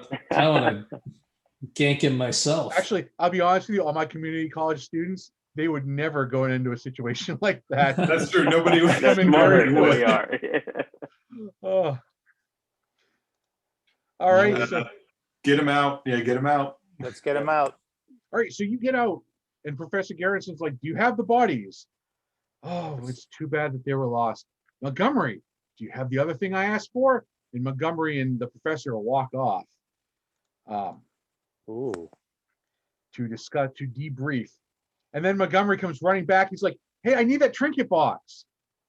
The what? The what? Chicken box. What are you talking about?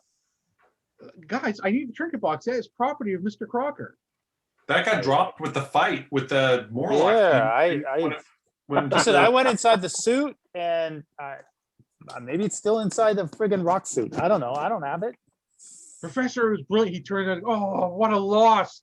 But we still have the tablets. So that's something. That's something. Yeah. What what's so tablets? special about the box, Professor? What tablets? Well, he kept one, right? You. That's it. George wrapped him up and put him in his backpack. Oh, okay. Oh You don't man, have the yeah. tablets either? When I was shooting all the rock monsters, those tablets fell out. I'm sorry. The professor's like, okay, gentlemen. Montgomery, give me the scroll, please, and let's go talk about this. And the professor walks away with Montgomery in tow. What are we All gonna do right. with the tablets? Let's get the hell out. Let's go. Well, we haven't gotten paid yet, though, have we? You get Oh paid no, for we're your gonna sell this. We got 2 tablets. The question is, do they work up here? Well, you Oh. Find out later. All right, so you guys hop on the little tram car because there's a rail track that goes from this base camp to a platform where the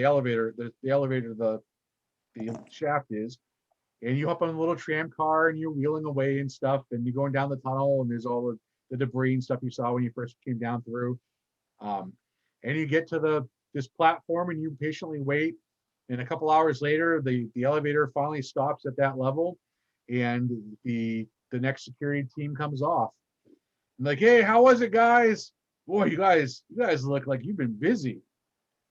Oh, it's a milk run. Shit. It's fine. One of the guys unzips one of the body bags. He's like, hey, it's Bob. I told you he wasn't gonna make it. And he zips it back up and he walks off. I hope That's you how got Bob power always suits. Yeah. And they hop on the tram, they head, and you guys hop on the lift. And about 4 hours TBC. later, you reach the surface. And of course, you've been underground for probably like about 8 hours or so. And you reach the surface and hit that nice Kuwaiti sunshine. Kuwaiti sunshine.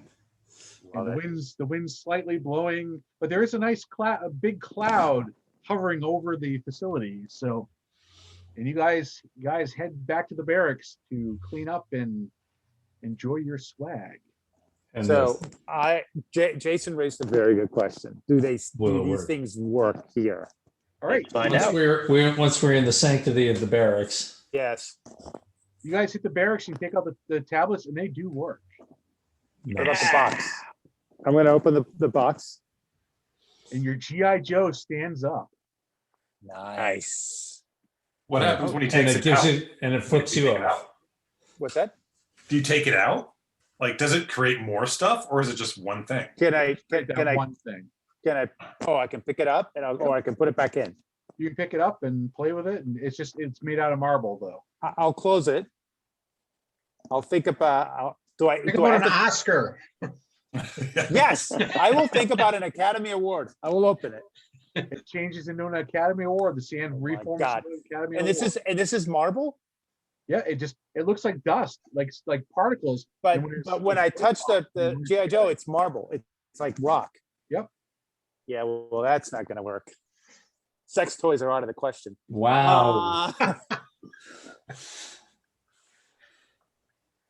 What a Okay. wonderful note for that one. I mean, I'm going to hell, but you guys are just totally facilitating it way easier. We're all going. I'll take a look at the tablets. Yeah, the tablets. The tablets just tell the same story that you guys like, the different stories.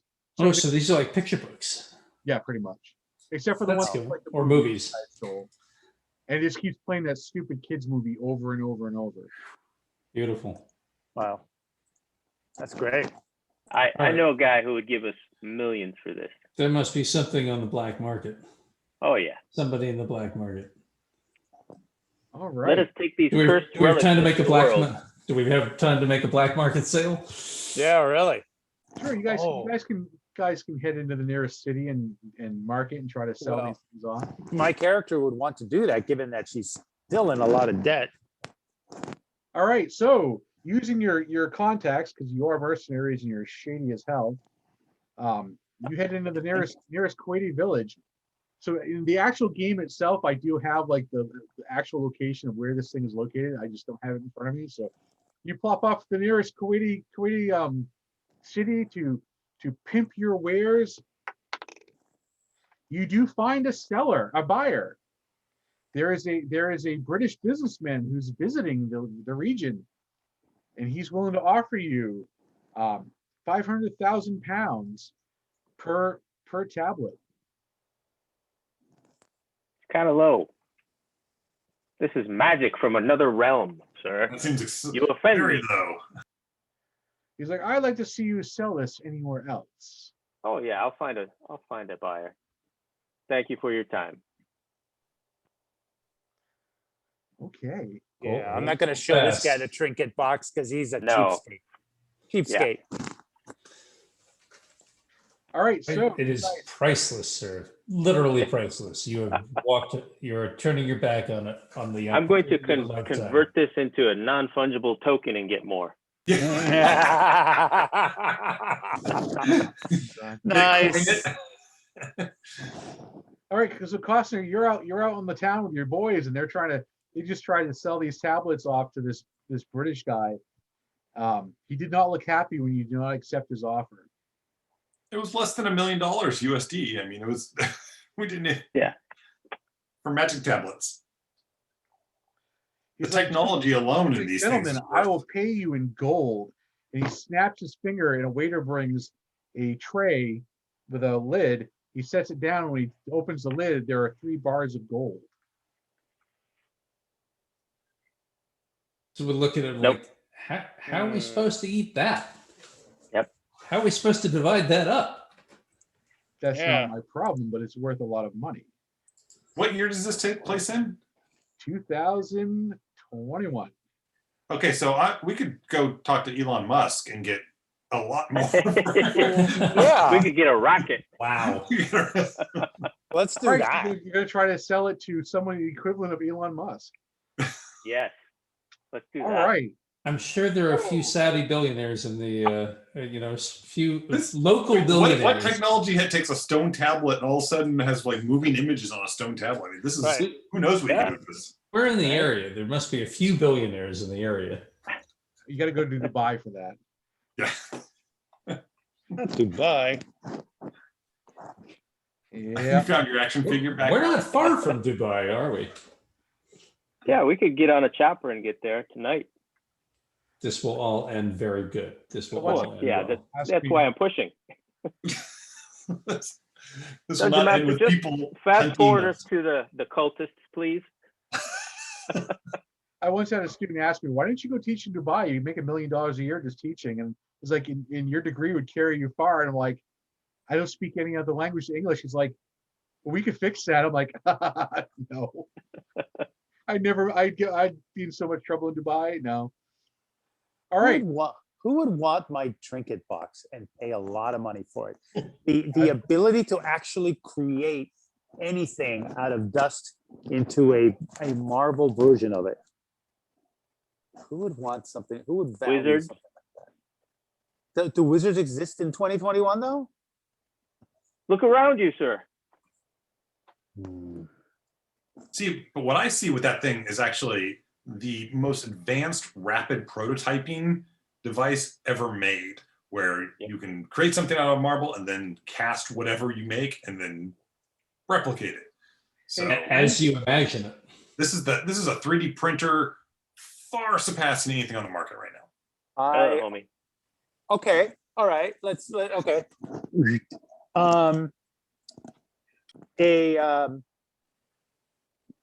Catalytic converter. A warp engine nacelle. Yeah, so the problem is you don't understand how that would even work. So your Yeah, it's mind true. cannot comprehend Yeah, right. the technological aspect of that. And it So wouldn't basically, have any you warp moving engine, parts, and a little probably. enterprise pops up. Yeah. Hey, A toy enterprise shows up with a. Flint, It actually works. hey Flint, take over. Yes. I gotta go to the bathroom. And this is Oh, your okay. department anyways. They're trying to sell Okay. it, so figure it out. All right. So, well, okay. So what we're doing is we're figuring out there's a black market, and what does this thing do? Who needs it? I mean, do you sell it to Hasbro and say, hey, look, you took 3 years to get me my Unicron last week. I mean, this could happen a little quicker. Ooh, Amazon. We'll sell it to Amazon. Yeah, let's sell it to Amazon. Bezos would want it. Yeah, We're- Amazon's a middleman. Well, I mean, it might work. that's true. But yeah. Might work. The British Elon Musk- Museum, Do those are one-offs? a bunch of evil bastards. Yeah. It'd be Whoever a said game show object. Yeah. Whoever said Elon Musk, though, I think that's Yeah. that's the way to go. Well, if you could build now, you have to ask, like, where you made your GI Joe and it came out exactly like your real GI Joe, right? Right. Except it was made of marble. Except in marble. Except in marble. That's what you Is got to think about it. is in the different everything parts. made out of marble? Yes. According to every time that I've done something different, it's always come out as marble. Right, but you need to try something with moving parts. Well, you go to some museum, a vendor to museums, and just make endless marble objects, like statues and huh? But it only makes one. Let me try let me try. Okay, moving parts. That's a good one. I will say I want a watch, a working watch, and I'll open it and see what happens. A marble watch would be kind of cool to have, huh? Yeah. What about like a ball joint doll? So But when is you- it- Okay, I honestly don't know the answer to this puzzle. This is something that Jay sprung on me here. So my advice is no better. There's not like some secret answer I know that I'm not telling you. Okay. It seems like the GI Joe would have just been a non-posable Yeah. replica, like a marble statue of the GI Joe. So is there a ball joint version? Well, if you wanted to make a posable one, you'd have to think about the individual parts and then cast those, just like any other manufacturing process. But it would still allow you to rapid prototype things quickly because you can still think about the individual parts and have those created. Right. Yeah, there could be some kind of action figure pantheon out of marble that we make. I mean, it'd be good at tourist attraction. So, Jay, DM, if I ask the box to make me something that has movable parts like a watch, what does it give me? It gives you as much of the watch as you technically understand. Is the second hand moving? It does, but it's not like it's not practically operational. Got it. Okay. So if we had a liaison with, say, some sort of nuclear physicist who understood, and this is how You just went 0 to 60, like you Yeah. well, bypassed you, the, you're like, talking. I'm just saying, like, how big is the possibility of what can be made? It's only going to be about this big. It's as much sand as that's inside the box. Okay, so we could there's no fusion reactor that we could If you make. did a fusion reactor, Like- it'd be micro size. That would be perfect, right? So That would be amazing. You could change the world with a micro-sized fusion reactor. You could, but hang on a second. If it's sand, you could mess this thing up by opening up and then like squirting water into it, right? don't break the new toy. No, no, Yeah. I'm not. I'm just saying. I'm just wondering if it's No, susceptible. it wouldn't. It actually wouldn't. It wouldn't damage it. Wow, this is magic. Yeah, this has got to get me some money. Not magic. It's not magic. It's just science that you don't understand yet. That's Right true. out of Doctor Who, right there. There's some Arthur C. Clarke shit. No, that feels more Asimov than Clark. No, it's literally a quote from Arthur C. Clarke. Oh yeah. Oh, now Any I'm feeling- sufficiently advanced technology is indistinguishable from magic. Hmm. I'm the English major. Now I'm feeling really dumb. Did I mention I never read classical literature when I was in college? Childhood's end, I'm pretty sure. Anyway, we have a little bit of time left to find a buyer.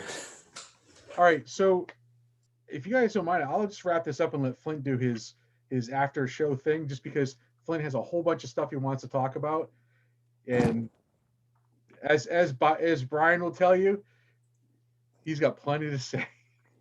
Cool. Yeah. So we, That's awesome, Jay. the world these is guys at are our all fingertips. These guys are totally shocked to hear that. So, you know, that's, yeah, I never have anything to say. Okay, wait, finish it up. What's the right answer to the question? I told him I don't know anything about the marble mini box here. Oh, what is it? Yeah. This is a toy. It's a kid's toy. It basically, it's like it's like a 3D printer that constantly keeps giving. Jason called it. It's a 3D printer. The statue next to it was a dead child. Wow. Well, a dead Mineralian Wow. child. But Yeah. Um, All right. okay. Sorry, what? All right. I'm just gonna take it to Mattel or Hasbro and have them, give me wait, money it's for gonna it. turn. All it'll be is another Michael Bay transformer that's dust and turns into a robot. So, yes, I said that. Hasbro. So, all right, so we end up with this box, and I don't know. I'm thinking you go back to the guy that was willing to, you just take the best sucker you have. But what you know is there's kind of cool stuff down there again if you want to go back down, right? Mm-hmm. Yeah.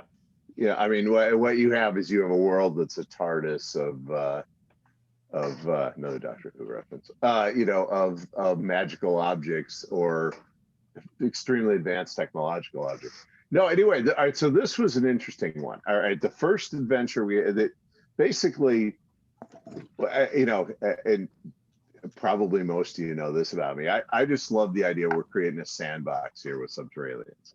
Okay, and it's something that I've developed in so many different forms that and two of them were tested today. One was going back to my Sunbow days, my Hasbro, and somewhere in between Joe and Transformers. This was kind of set up in a more realistic world. Not, I mean, it had magic in it, but or extremely advanced technology, depending So on how we you have want to no look magic. at it. We have no magic. Yeah. And well, basically it's weird. It's mineral biology is what it is, which to us looks like magic is what this thing is. And then the third family of these is you're in your backyard, okay, and all of a sudden one of these things comes up, but you're just you. And it is just horror stuff, appearing in your yard. And what I'm trying to figure out for an RPG, and we stipulate, everybody's it's not like there's going to be some blinding new idea that I have that nobody's ever had before. Let's just give up the point on that. But the idea is that as you campaign in this world, you can start out a regular person. You see this outrageous and ridiculous thing, and it's set in our world right now, okay, where you could take a picture of a monster rampaging around in your yard. You take it off your iPhone. It's totally legit. But then you're going to have tech giants kind of debunking it. You're going to have people saying it's a deep fake. And because there are forces out there that don't, there are other groups we're going to discover under the earth who are mining it for, mining the area for conflict metals and extremely rare objects. There's sort of military interests down there. There are technology interests, there are resource interests down there. There are people who are probably, because Subterraلیens, as we've discovered, it's not like they're just a bunch of monsters that we can't get along with. There are good guys. There are probably people who've been dealing with them forever. If you'd gotten the map, you would have discovered that this has been charted before, so we have an idea of what a bunch of the other worlds are. And they involve things like cities that sunk down there, and they involve things. The whole idea is it's somewhere at the beginning of, when Earth was being formed.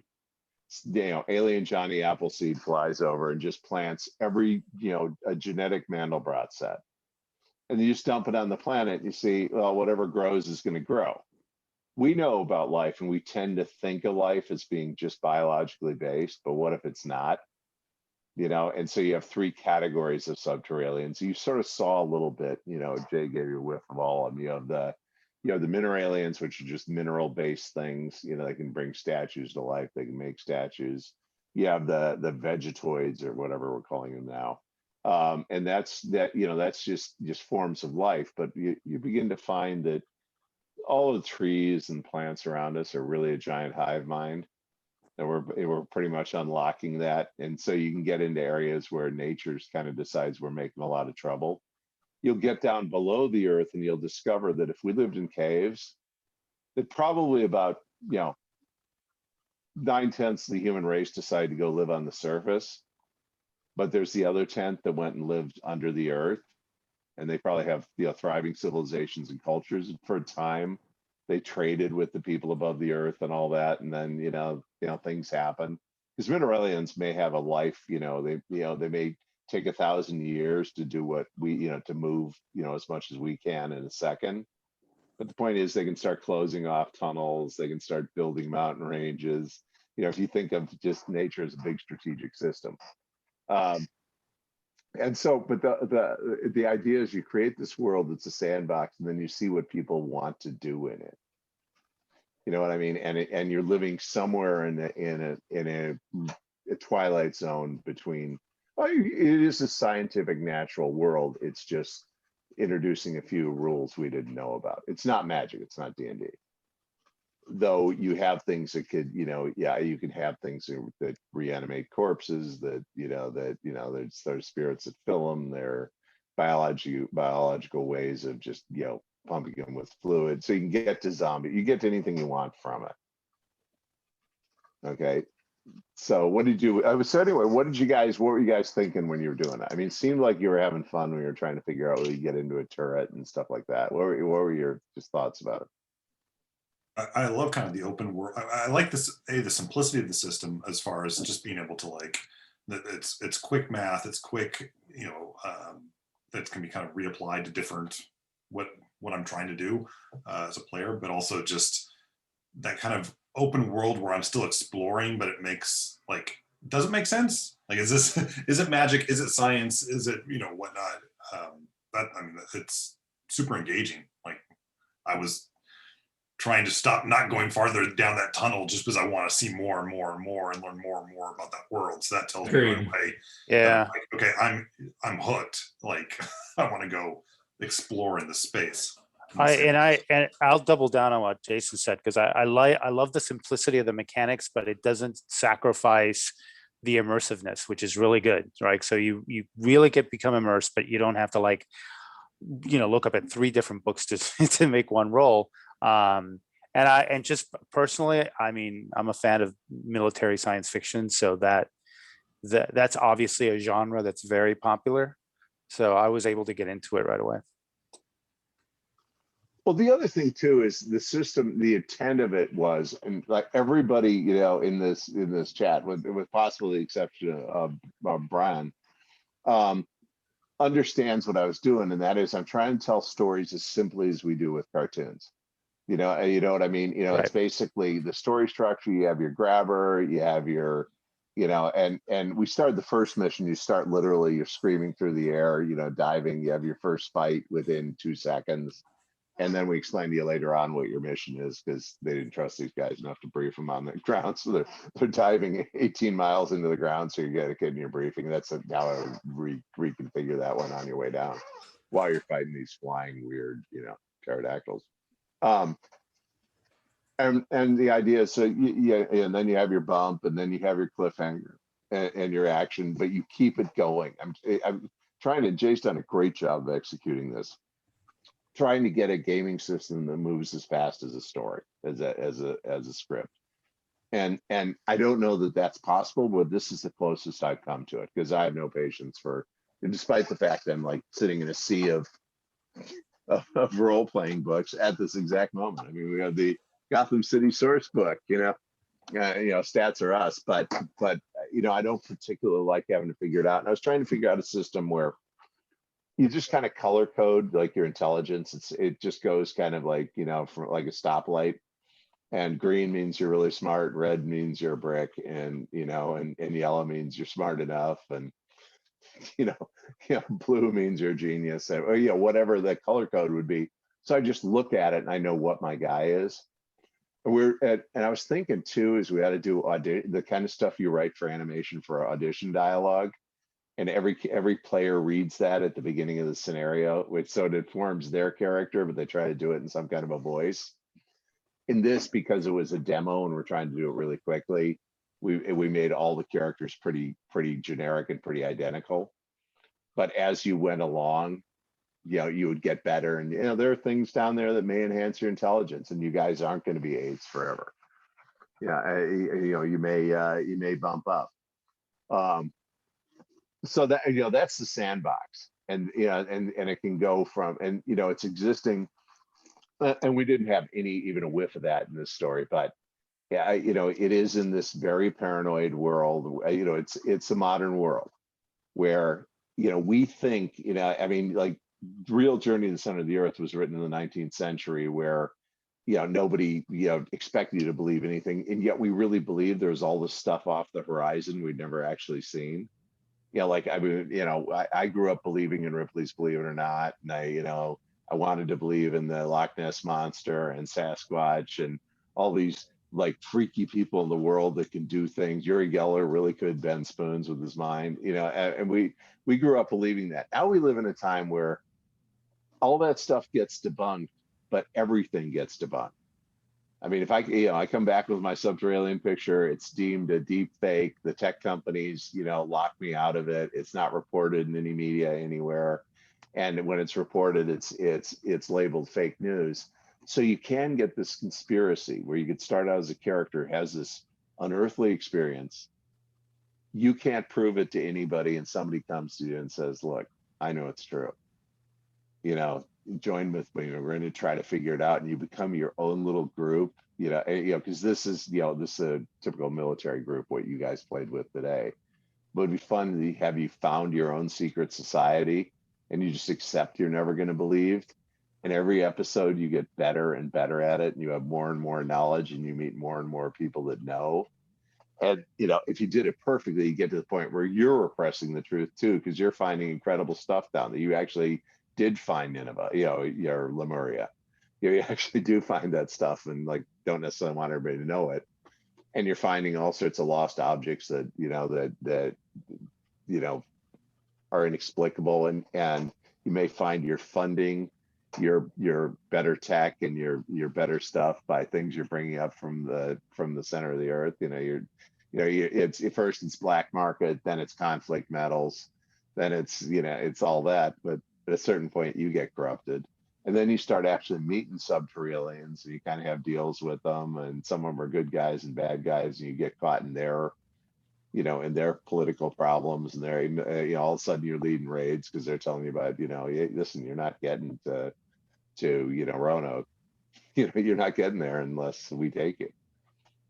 It's just, and I'm trying to think of every like historical thing we can find where the answer to it could be deep under the earth somewhere. And then if you want to find the secret pocket of, because figure that, the biggest thing, and this is the problem I had with Inhumanoids, which, obviously that was the one Sunbow thing that I had unfinished business with. Because George actually read my book, Jason has it, but, it's like, and Ralph, I got to give you're in the book, as a matter of fact. Yeah, you're muted. You're actually in there. I bought it. I bought it. Yeah. George actually gave me a heads up that I was in the book, and I got it from Amazon and I read it. It's great. Yeah, And thank you, by the way. And thank you, by the way. Yeah.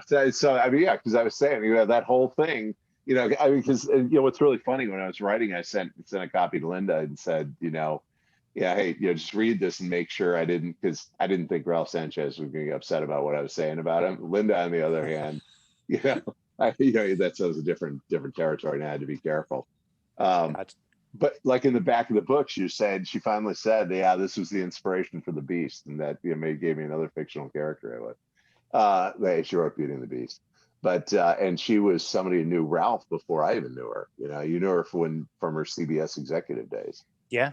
She worked in late night. We were talking about all this stuff, and it's amazing the amount of stuff we remembered.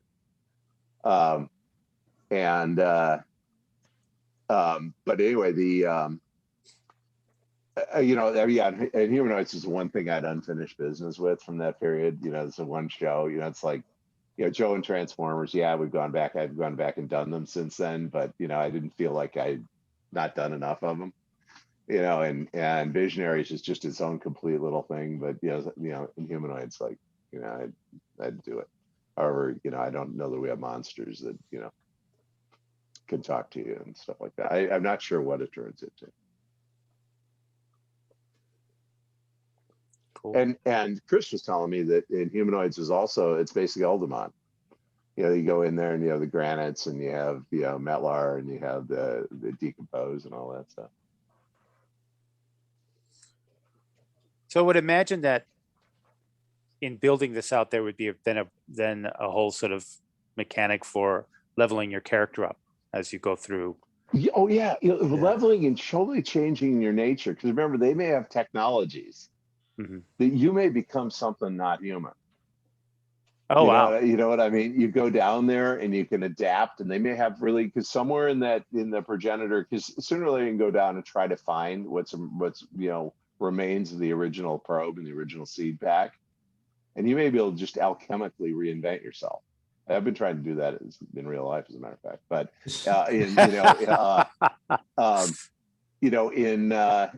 but down there, yeah, you can, it can be a thing where you are collecting things to actually change what you are. So you can live down there, and you're sick of living up on Earth, and you have to wear a mask around. You don't want to do that. So you're just you're living down there. Cool. Yeah, we have tons of technology and stuff that, because we did like a bunch of the human stuff, and then Flint's like, okay, let's do subterranean technology. So we built a chunk of that book, in there for different gear and stuff. And then he's like, wouldn't it be cool if we had this? I'm like, okay, we totally can have that. And so I had a bunch of monsters, a bunch of things that kind of go with that, with the Vegetoids. And then he's like, what about Mineralians? It would be really neat if we had this. Like, yep, okay, we can do that. So I went in the next morning, I like added that in, wrote it all out and stuff. And it's like, oh, you know what? Now I can explain this that we're talking about. And then the other thing with Subterraliens is the advancement of the character. There's also all the psychological stuff. So the game can be played like as if you're the Joe Schmo that walks into this stuff, right up until like wearing power suits and stuff. We ran a horror game where they encountered the Subterralien on the surface, and then the guy was trying to like get information about the place where it happened. And I was like, okay, it's time to roll on the psychological effect of how did you mentally handle this scenario? And it was like, give me a roll. And he had a complete breakdown because he had a book that belonged to his aunt that got consumed by this creature, and then her dead body came back to life and was walking around trying to eat people. And not like a zombie, but like it was like a blob thing wearing the skeleton. And there was like, how when you have a dream and like somebody's in the dream, but they don't really actually look like themselves, you just know they're kind of them. Yeah. It's like that shows up in your real life. And the other thing with under the earth, the tricky thing to figure out is light, because you don't want it to all be dark caves. Yeah. So we have whole kinds of plants that glow. We have creatures that that basically have flashlights. Those things on the bottom of the ocean that have like lights coming out of their heads because it's so dark. Anglerfish, but there's also those little worms in caves that are glowworms. Oh, yeah, there's a lot of ways to accomplish that. New Zealand, What's that? I went to a glowworm cave in New Zealand, and literally it's not fireflies. They literally are like lit up worms that just, so you're inside a cave, but it's light. And it's from an organic source. I mean, Yeah. that's the whole thing. It's how do you make this world really beautiful where you go down there and there really is this kind of lost city, or there's a kind of city you've never seen before, and everything's glowing. And obviously they can have their own electricity and all that, but I'm trying to figure out how to make it really, it can look like a Roger Dean painting is, at the end of the day, or some blacklight poster that some of us who were alive for the tail end of the 60s remember what that was. I think that's all of us. I No, that's Really? all of you guys. I'm still in my 40s. So Well, wait, I'm the oldest person here, right? I'm 65. I was just old enough to get my COVID shot. What? You missed. I'm just below you. I'm 63. Yeah, I know, because you were younger than me in film school, unless you aged faster than I did. That's I might have. yeah, yeah, no, I mean, this is the one time I was glad to be old because I could get my vaccine fairly early. That's like the beginning, and that's like the only good thing I can think about it. And the Writers Guild pension kicks in too. So, but anyway, so you guys thought it was kind of a fun and promising world. So Yeah. you'd be willing to try this again? Absolutely. Yeah. I'll just jump in and say the combination of very rules light and then how Jay was walking us through it. Yeah. It was more story than crunchy, right? Agreed. Yes. Flint, you kind of you primed me mentally. So I was just back in humanoid days. So the fact that things were opening up and you can get into them, and that just took me back to all those hooks from Inhumanoid. So I was happy. Like if you didn't really pitch it this way, but this is what I built in my head was Inhumanoids the RPG. I'm like, I'm in. You don't have to tell me anything else. Yeah, I'm in. but I can't say that because Hasbro might get mad at me. I know. Flint, I remember going to Toy Fair and seeing the Inhumanoids prototypes. Yep. Wow. Yep. No, it was just a beautiful. I mean, the toys themselves sucked.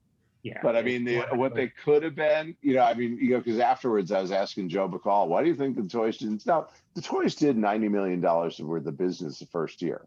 Hasbro would be happy with a launch like that today. But in those days, they expected, our average product's Transformers and, or G.I. Joe or My Little Pony. So if it doesn't hit that bar, why bother? And that's, that is why they're still living off of properties they created in the 80s, I just have to say, if I may, like from the walk-in where you've got the Greek statue, Greek god-looking statue, and the other thing is and in the city that we went through, and all, as Jerry said, like that the Inhumanoids promise, the promise of the world building really pulls me. Yeah. And I just like, I can't wait to get into more trouble down here. Yeah, you guys are more than welcome to help all you want with this. I just look at this as an open source IP that's really just scratching, some, psychic itch I have because it bothers me that I never got done with. This is not, it's not a money making proposition. That would be kind of cool if we wanted to do a Kickstarter or something. But I was even pitching to Jay. Okay, imagine you're doing an RPG. Imagine you're doing it in a room. But you bake the stuff under the earth literally into a cake. You bake the figures and the pewters and stuff like that. So you're literally exploring through it and dig it out, and your adventure's that kind of random. You have your own tunneler, or you put things down there. So you have to you sort of dig to find them, and you may or may not have it. That's really probably a drug-addled idea from the 60s, but nevertheless, somewhere underneath that is a cool thing to do. That is a world you have to explore. The Alt B would you do it on a sand table, okay, but. yeah, that's one of the ones I keep getting the random text like, Jay, really? I need you to think about the cake. It's like, you got a couple other cool ideas that you're like, you should think about this. My wife's like, is that Flint texting you? I'm like, it's like, yep. So what's you got for an idea this time? It's like, sweetheart, it's like, we bake cakes all the time. You want to explain this one? Like, how can we make this work? It's like, it's 1 o'clock in the morning. Hey, think about the cake. It has to be an ice cream cake. Well, that way you can eat the world after you get done with it. But the point is, or it sloshes and gets wet, and you have like environmental effects in it while you're playing, and you have candles burning down. And I mean, and anyway, that product will never exist. But the whole I don't idea say is to never, try to because I can think make anything happen. the whole idea is to think, what can we do with this medium that nobody's done? You know what I mean? We've all been doing it for years, and it's like that's a great random encounter thing when I'm trying to dig stuff out and find it and things like that.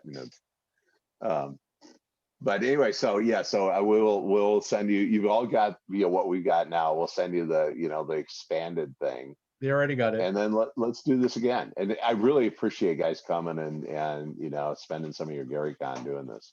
This is This awesome. is great. Thank you for having us. And Likewise, thank you. this was a lot of Hey, fun. Wonderful Can I get a job. picture Thank of you. guys? Can I get a picture real quick? Yes. Take a screenshot. And thank you so much, Yeah. guys, for playing. It was an honor to meet you, those of you who work crazy. I mean, Jay, there's no way I can overstate what an incredibly epic collection of people this is to just have it happen to show up in our game. I mean, this is really like And flattering Brian and came exciting. back for a second run with us, which was great. Brian, thank you very much for For roughing being the adult. scenarios. Yeah. Yeah, You know, Being the real He's a human real in the room. glutton. He's a real glutton for punishment too, but yeah, it saved everybody. I did add all your names to the playtest list that we have going. Awesome. cool. That Oh, way that's great. be in touch with people and whatnot. I'm And in. if you guys want to do, And by the way, guys, like when we can go in the real world, I'll even come down to Irvine and let's go to lunch somewhere or something like that. Absolutely. Just tell me when you're comfortable about it. Andrew, you still living up here? Yeah. I'm So near you're you. still living in Weston, so you're like an actual neighbor. Like we can do that Yeah. fairly easily as soon as I'm getting my shot soon. yeah, So yeah, we may be able to speak as humans. absolutely. I will do that because I mean, not that it's not cool doing it on Zoom, but it'd be a lot cooler if we were doing it in the real world. And hopefully next GaryCon, we can all be in the next same. GaryCon, we're gonna be sitting like, okay, I'll give you a preview of what Luke and Heidi and I are doing for next GaryCon. Because I talked to them a lot when I was writing the book. I mean, not about Heidi. I just talked about Stone Manor because she was never out at the Dungeon and Dragon Mansion in L.A. We're doing a scenario set at the Dungeon and Dragon Mansion in L.A. and then at Gary's Mansion in Stone Manor in Lake Geneva. But like all this, including real people that were in some ways more fictional than anything I can make up, and Awesome. like the fictional adventures. Both Luke and I, and we never talked about it in the day, but we were convinced Stone Manor was haunted. I mean, both of us just had these moments where we felt we were being watched, and it was ghostly and weird and strangest place I've ever been. And then the D&D mansion up in LA had it's a different kind of haunted and horror. It was built by a film director, a guy named King Vidor, who King Vidor. He had the longest career in the history of Hollywood.